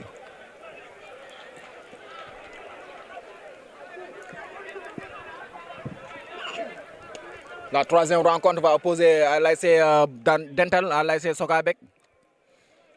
L'ASC Sokabek qui fait son comeback. Attention. Mais ça sera dégagé, mais récupéré rapidement. Le danger n'est toujours pas loin. Le dossard numéro 9, il est en position d'aujourd'hui, Madame l'arbitre, pour ne pas dire monsieur l'arbitre.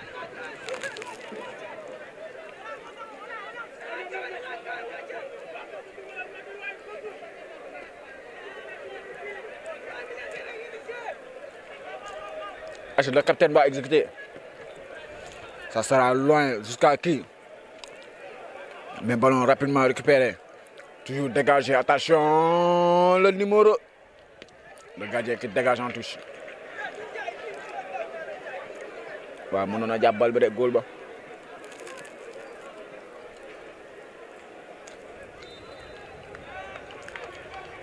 Waa Bokudjam ñoom ñooy doxal ba tey. Mu ngi seen moitié de terrain. Mu ngi moitié de terrain Darussalam.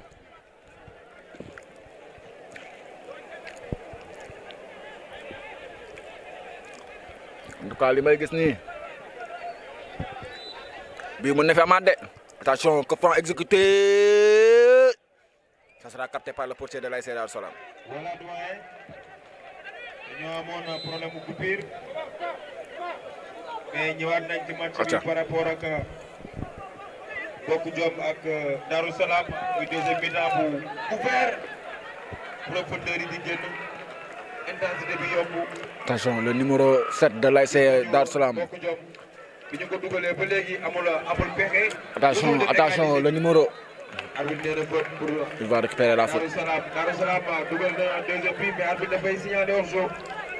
ñoom ñu découragé dem wëriwaat mais Darussalam ba tey bàyyiwul mais ndax Bokudjam dina ñëwaat ci match bi dañu xool ba xam parce que am nañu ay potentiel pour dugal ñoom ay see Bokudjam mais pour l'instant daal c'est une technique offensive dafa xaw a rendre ngeen embêté.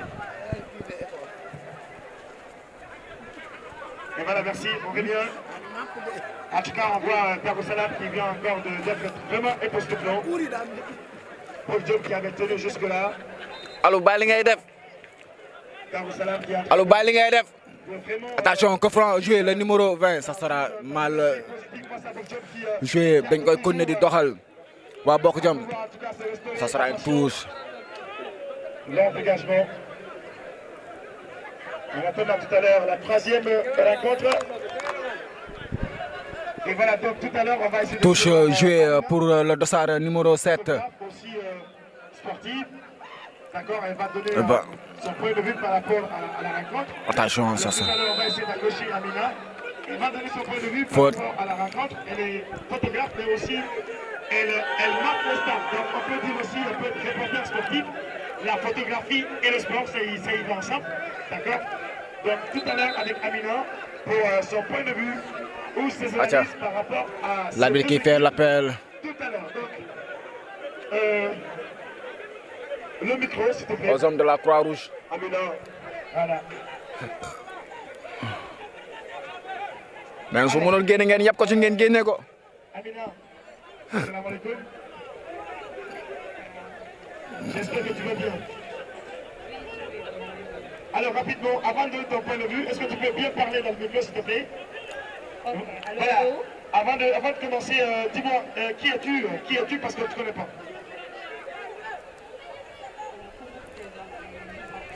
Donc, d'accord Diallo, je m'appelle Amina. Je suis diplômée en ingénieur jumelle et parallèlement je suis photographe de sport. D'accord. Tu as fait langue à la fac, spécialité langue anglaise. Oui, spécialement. Donc ça veut dire que tu parles bien anglais. On peut dire ça comme ça. Très bien, il n'y a pas de souci. Alors rapidement, dis-nous un peu, tu es photographe, mais aussi tu peux avoir un passion pour le sportif. Alors, c'est quoi? donc il écope un carton jaune numéro 2 de l'ASC Darussalam.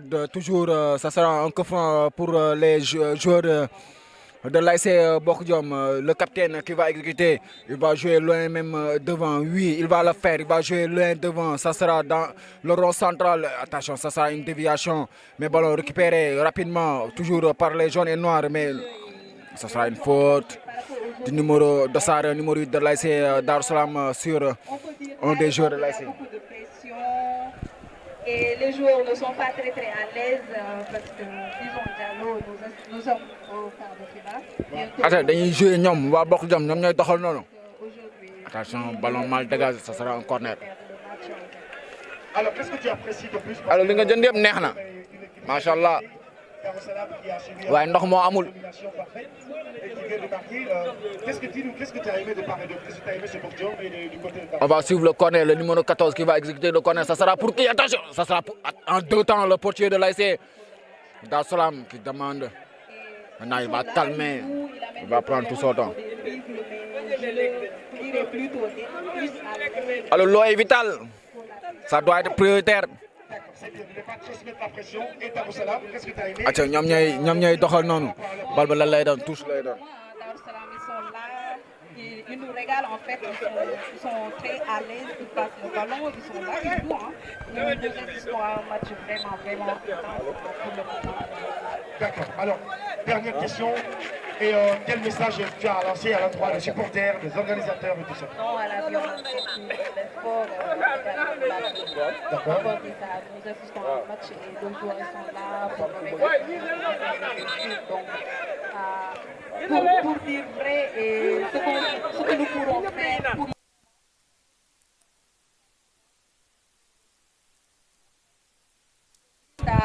féliciter les... Attention, ballon pour le numéro 10 de l'ASC Bokk Jom qui va essayer de travailler son vis-à-vis. Il va centrer. Ça sera pour qui? Ça sera pour un défenseur de l'ASC Bokk Jom de Darussalam, autant pour moi. Mais ballon dégagé, récupéré rapidement par le petit numéro 14. Il va jouer avec le numéro 15 en profondeur. Le numéro 9 qui va essayer de protéger son ballon.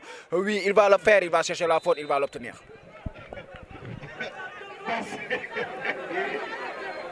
Le salon. Merci beaucoup Amino. Voilà, ça a été bien. Ça a été super. Ça a été super, franchement. Et voilà, c'est ça, la voix féminine. Et elle sera très bien placé pour l'ASC Bokk Jom. On voit le dossard numéro 13 et le dossard numéro 18. Allez, on continue. Attention, le tireur qui va exécuter le coup franc, le numéro 13. Attention au premier poteau, mais ça passe à côté.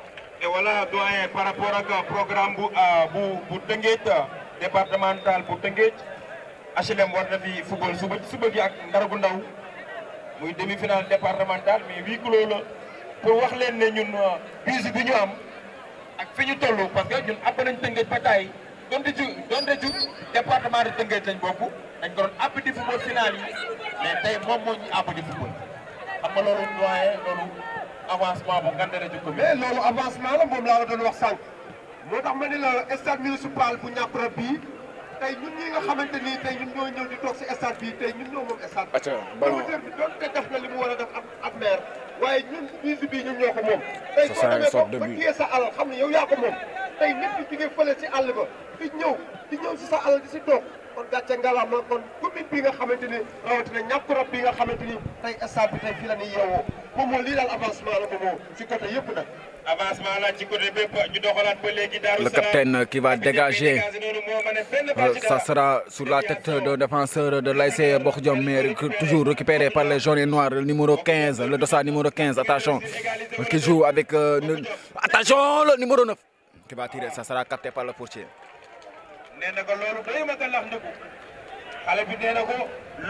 Enfin, l'ASC Bokk Jom qui est en train de pousser pour revenir à la marque, pour pouvoir espérer même aller au tir au but. C'est parce qu'on est en phase d'élimination directe.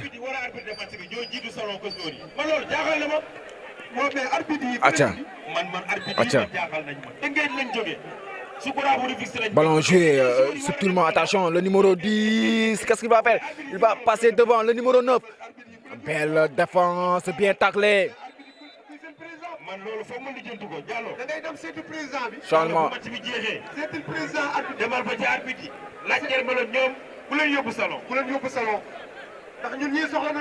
Entrant numéro 17. Sortant numéro 20. Darussalam, deux changements. Le buteur Moïgen. Amna ñaari changement. Ale bi dugal Moïgen. Côté Darussalam. Le dossard numéro 20 va céder sa place, auteur de l'unique but de cette rencontre. Lui qui a marqué à la 18e minute de jeu de la seconde période. Le dossard numéro 20 de l'ASC Darussalam. Le numéro 7 aussi qui cède sa place au numéro 17. Touche. Joué mais renvoyé encore en touche par la défense de l'ASC. Bonne formule de jeu la ñuy footballé ndax dañ fi nekk ay attaquants yoo xam ne dañuy défendre wala dañoo bëgg bii par rapport ak ñi génn. Toujours touche pour l'ASC Bokk Jom. Attention, le numéro 7 qui essaie de centrer, mais ça sera contré. En touche, toujours le numéro 14 qui essaie de jouer avec son numéro 9 aux abords. Attention, ça sera un coup franc très bien placé. L'ASC Bokk Jom qui est en train de pousser.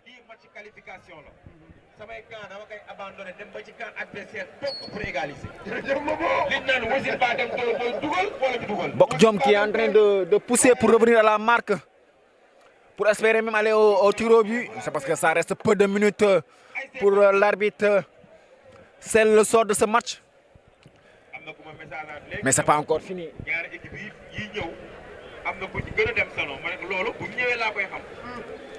Alors ce liggéey rafet na.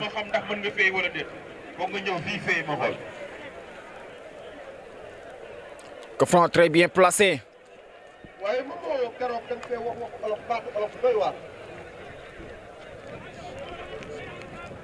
yàgg bawul dara dina ñëw mais nag doyen pour ma remercier ñi nga xam ne restaurant bi ñu ngi leen di nuyu fast food bi waaw mais fast food bi nuyul ma leen waaw fast food bi ñu ngi leen di nuyu jaar nañ fi waxkat yi Que franc, attention le numéro 9 qui va tirer.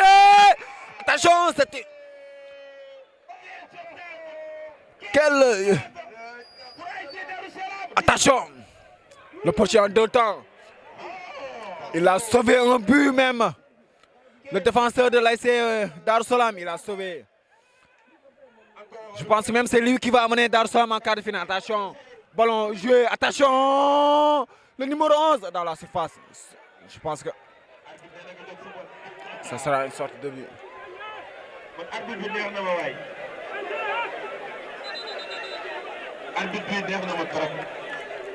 Le portier de l'ASC Bokk Jom qui se tord de douleur.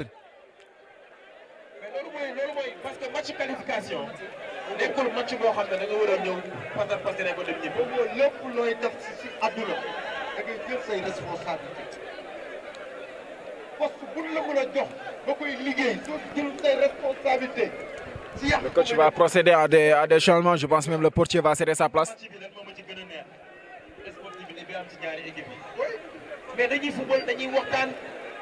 mais ñii ñoo dëkk mais moomoo ñii ñoo dëkk tey xaw ma luy xew waaye benn ndam mooy génn waaye xam naa ni kii final si équipe yi dina invité moroomam ni ko kaay estaf nga bokk toog si seetaan ndox bi ndax ñoom ñoo bokk tey ñoo bokk baay tey ñii ay frère lañu.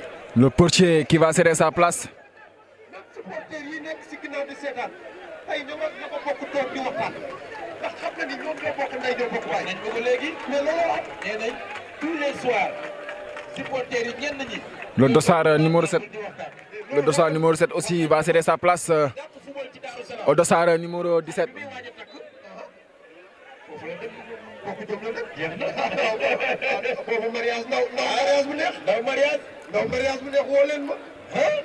Touche jouée rapidement. Attention, ça sera pour le dossard numéro 10 de l'ASC Bokk Jom, mais enrayé. Bonne défense, dégagé très loin même. Mais xamul ne bale yàgg na fi. Bale bëri na. Attention, ballon récupéré. Dégagé, mais ça sera pas loin. Attention, c'est une déviation. Attention. ñoo ngi noonu di doxal waa Bokk Jom. Une touche dañuy jouer le nouvel entrant mais qui va perdre la balle. Le numéro 2, qu'est-ce qu'il va faire? Toujours il se bat pour récupérer. Ça sera une touche pour l'ASC Bokk Jom.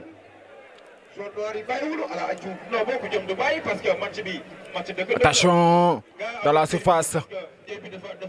Ballon joué toujours pour les verts et blancs mais récupéré rapidement par les jaunes et noirs. Le numéro 15, le dossard numéro 15. Attention, il va tirer. Mais ça sera capté facilement, trop écrasé. Un tir trop écrasé même.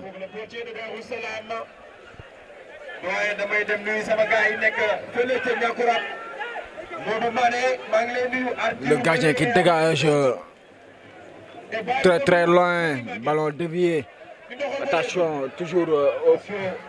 Il joue avec son portier, ballon joué. Dit monsieur l'arbitre, le dossard numéro 15 de l'ASC Bokk Jom. Il va essayer de tourner, mais ballon, il va le perdre. Attention, le numéro 9, qu'est-ce qu'il va faire? Il va centrer. Pour qui? Ballon toujours pour les joueurs de l'ASC Darou Salam. Ils vont garder la balle.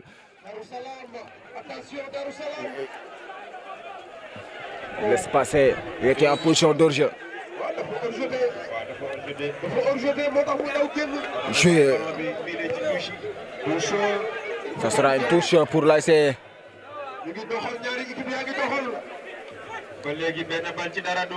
L'ASC Bokk Jom qui pousse.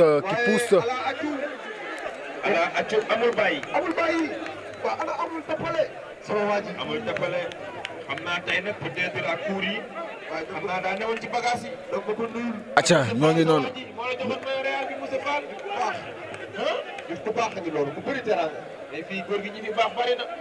Attention, toujours ballon. Le duel du numéro 2 et du numéro 9. Ballon récupéré par le numéro 2, mais toujours rapidement récupéré par les jaunes et noirs. Dañ koy centrer dans la surface. Attention, égalisation. Égalisation pratiquement à la dernière minute de l'ASC Bokk Jom. L'ASC Bokk Jom qui n'a pas cessé de croire et qui finit par revenir à la marque à la 43e minute de jeu de la seconde période.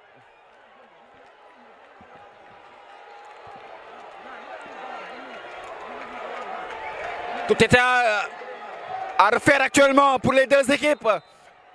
C'est un coup de massue qui s'est abattu sur la tête de l'équipe de l'ASC Darou Salam.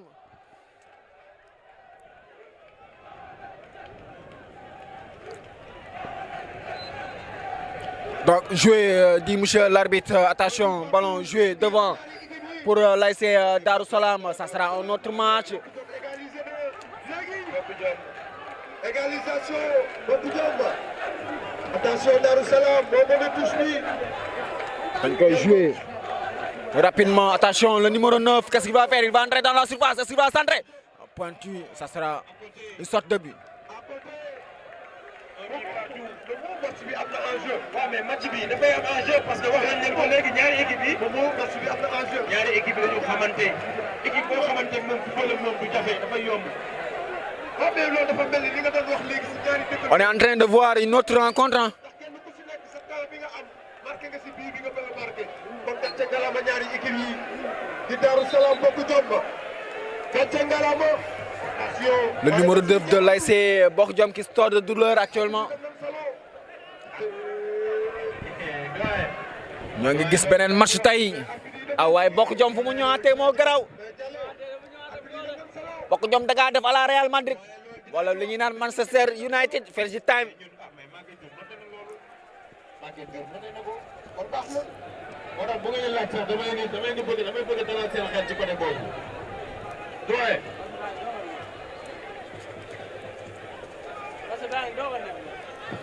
Ah, on file droit, tout droit vers le tir au but.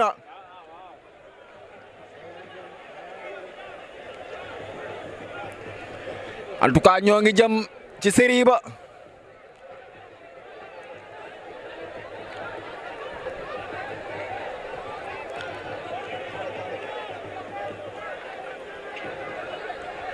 Bokk Jom. Mais aujourd'hui aussi l'autre remarque. Sadam liñ doon wax fan yëpp. Stade bi tey kenn du ne feesut. Stade bi kenn du ne feesut. sànq maa ngi ko fi doon wax ci première période bi. waaw waaw. waa quartier Baol mobilisé nañ waa Darou Salam mobilisé. billaay daal di ñëw. te xam nga match yi dañoo boole ay match yu neex. dañoo boole ay choc. ay choc lañ boole quart de finale. quart de finale loolu mooy quart de finale. quart de finale. waaw waaw. Acha, le jeu reprend. Là, c'est Bokk Jom qui continue à dérouler. Il va jouer loin devant. C'est la fin du match actuel ici à la stade municipal de Niakoulrab. Un but partout pour les deux équipes. Donc, on va aller à la séance de tir au but. C'est là-bas que le destin va séparer les deux équipes. Il y a une série. Teg door lay doon. C'est un but mérité. En tout cas, issu de ce placement défensif de Darou Salam, parce qu'ils ont vu ce but. Mais actuellement, on peut dire qu'il y a Bokk Jom qui a l'ascendant psychologique. C'est parce que Bokk Jom qui a égalisé à la dernière minute. Et ça a été franchement un but inscrit de façon surprise, un but inattendu, mais un but aussi travaillé, mais quand même de part et d'autre. On remercie en tout cas la bravoure, la vivacité. Ça a été une très belle rencontre, pleine de rebondissements.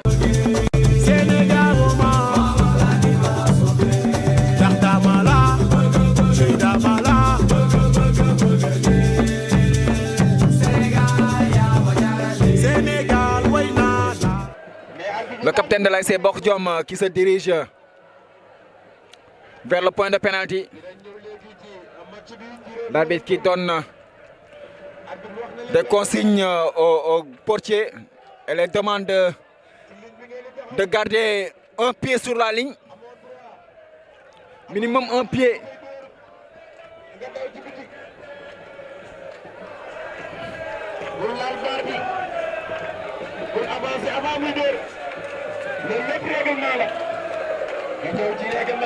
Que franc. Ça sera le capitaine, l'expérimenté capitaine de l'ASC Bokk Jom qui sera le premier tireur.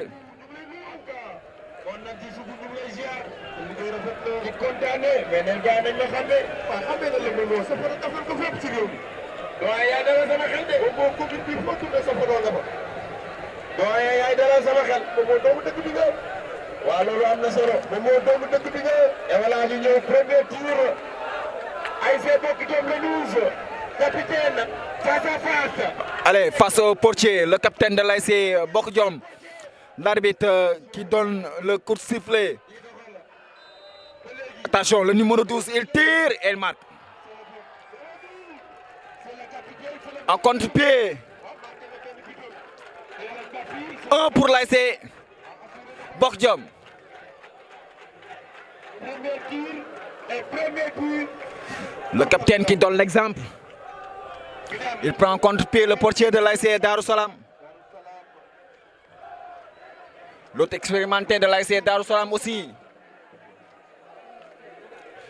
Je pense que actuellement le tireur de l'ASC Darussalam avait séjourné à l'ASC Bok Jom, si je ne me trompe pas.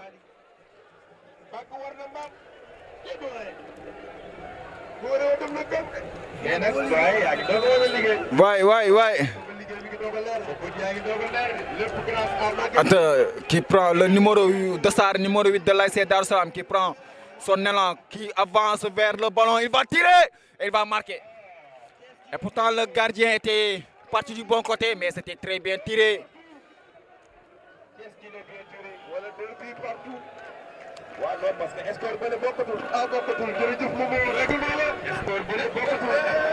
Un but partout à la séance de tir au but. Le numéro 13 de l'ASC Bok Jom, le numéro 13, avec une marche rapide qui pose son ballon tout en gardant les yeux fixés vers le portier de l'ASC Darussalam. Il prend tout son élan. Attention, le numéro 13, il va tirer. Il va marquer à contre-pied.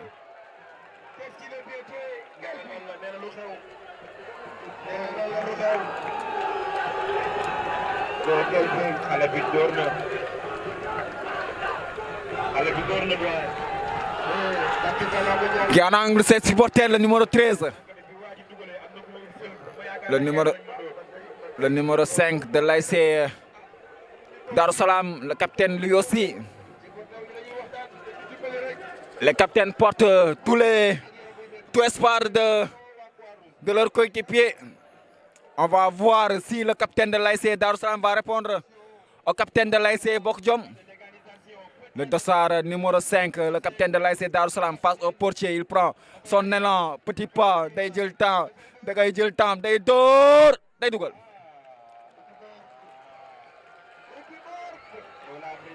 Deux buts partout à la séance de tir au but. ba tey ñoo ngi noonu di doxal.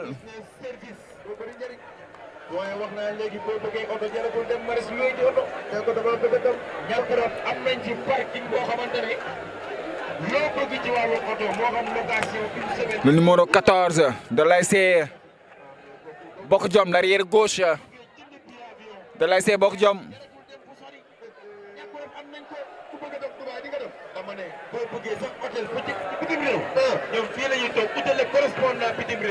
Le numéro 14 de l'ASC Bok Jom. Ah, joueur ba waane na. Attention, le numéro 14, il tire et rate. Attention, ça c'est à retirer. C'est à retirer. C'est à retirer. Le gardien n'avait pas minimum un pied sur la ligne.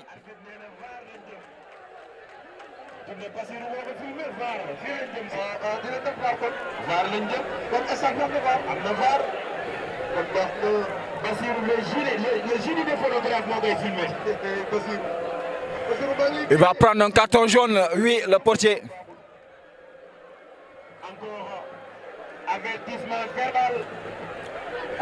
L'arbitre qui a été clément, avertissement verbal, oui. Attention, le dossard numéro 14. Deuxième chance du dossard numéro... Là, il va se ressaisir, il marque. Et là, c'est Bok Jom qui prend toujours l'avance.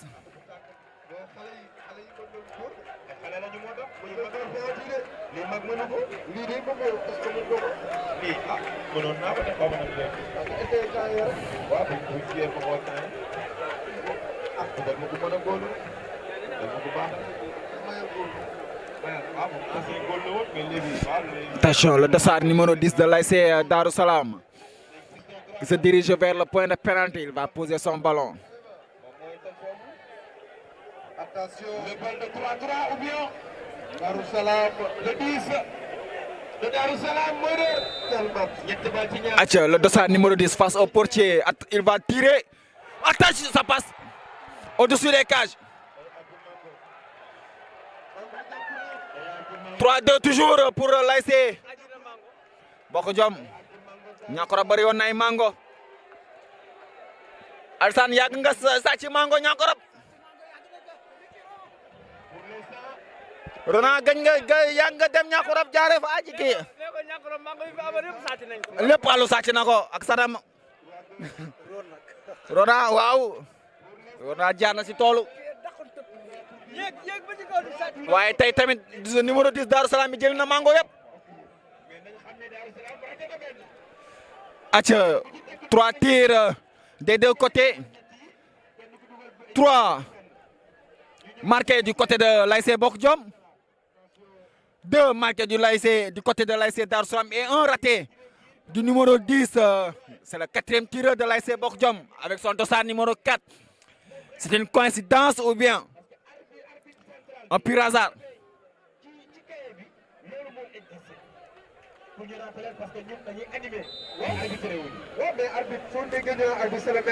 Donc le dossard numéro 4 qui prend tout son temps. Les yeux rivés vers le portier, il va tirer. Et ça passe au-dessus lui aussi. Au-dessus le numéro 4 qui reste au tir.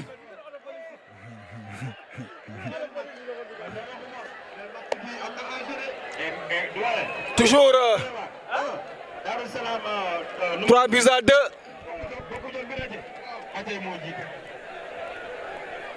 Sur 4 tirs, l'ASC Bokk Jom prend toujours le vent sur 3 buts à 3 pénaltys à 2.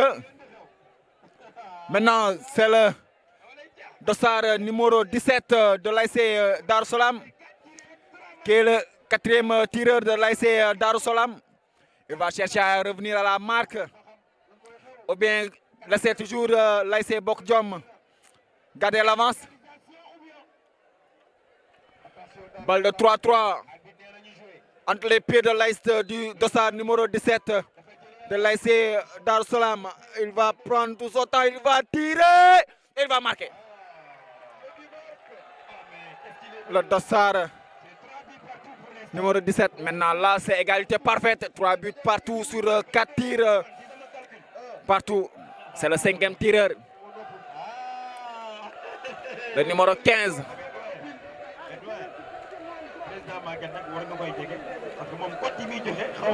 Ouais, le numéro 8 qui prend un carton jaune.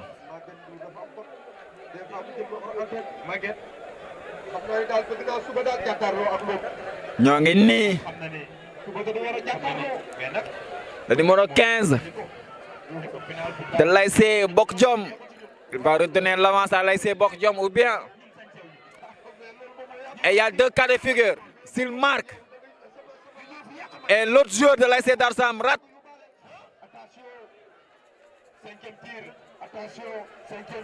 Attention, on va suivre le 5e tireur, le dossard numéro 15. Il va tirer, il va marquer. Il tire, il marque. Maintenant, la seule possibilité qui compte, s'il rate, l'ASC Bokk Jom part directement en demi-finale. S'il marque, ça sera égalité parfaite. Et on va aller à la série noire. Série noire, c'est un tireur de chaque côté. Jusqu'à que qu'un marque, l'autre rate. Ou bien jusqu'à que l'un rate et l'autre marque.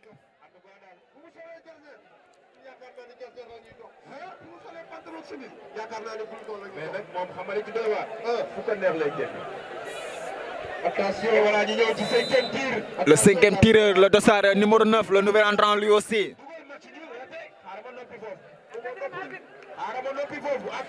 Le dossard numéro 9, attention, il tire. Égalité. 4 partout maintenant. Maintenant, on va aller directement vers la série noire.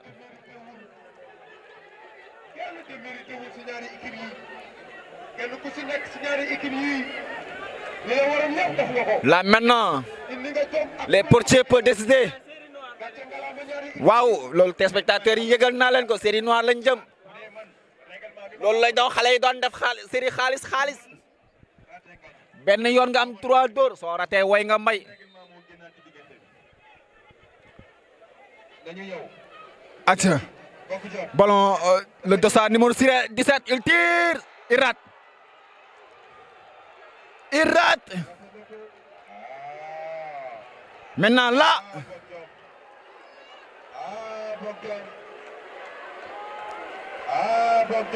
on voit les joueurs de l'ASC Darou Salam tous autour du tireur.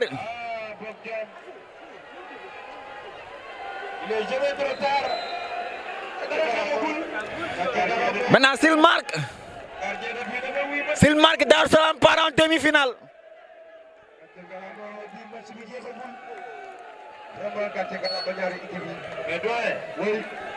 maanaam kële rate nañ dugal ko door nañ juróom benn waaw kee dugal ñeent rate ñaar waaw acca juróom rate benn c'est le dossard dugal ñeent numéro 4 de l'ASC Darou Salam.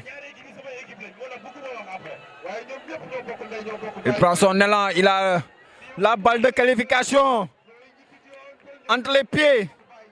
Le numéro 4 de l'ASC Darou Salam. Il prend tout son temps. Il va tirer. Il tire, il marque. C'est fini. L'ASC Darou Salam qui part en demi-finale. L'ASC Darou Salam qui élimine l'ASC Bok Jom.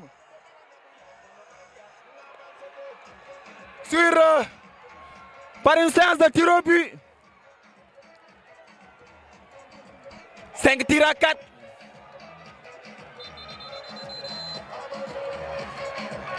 Donc on voit les joueurs de l'ASC Bok Jom déprimés, abattus, mais ils n'ont pas démérité. Ils sont revenus au dernier moment de cette rencontre. Ils sont battus jusqu'au bout. Maintenant leur sort est scellé à la séance de tir au but. On les dit félicitations et félicitations à l'ASC Darou Salam qui n'a rien lâché. Même si qu'ils ont raté en premier, mais ils ont continué à y croire. Donc mbokk téléspectateurs loolu la ngeen fi gis moom lañ fi am Darou Salam moom moo éliminé ASC Bok Jom ci quart de finale bi mu daw fekk si ki nga xam ne mooy ASC Santhie bi ci demi-finale yi.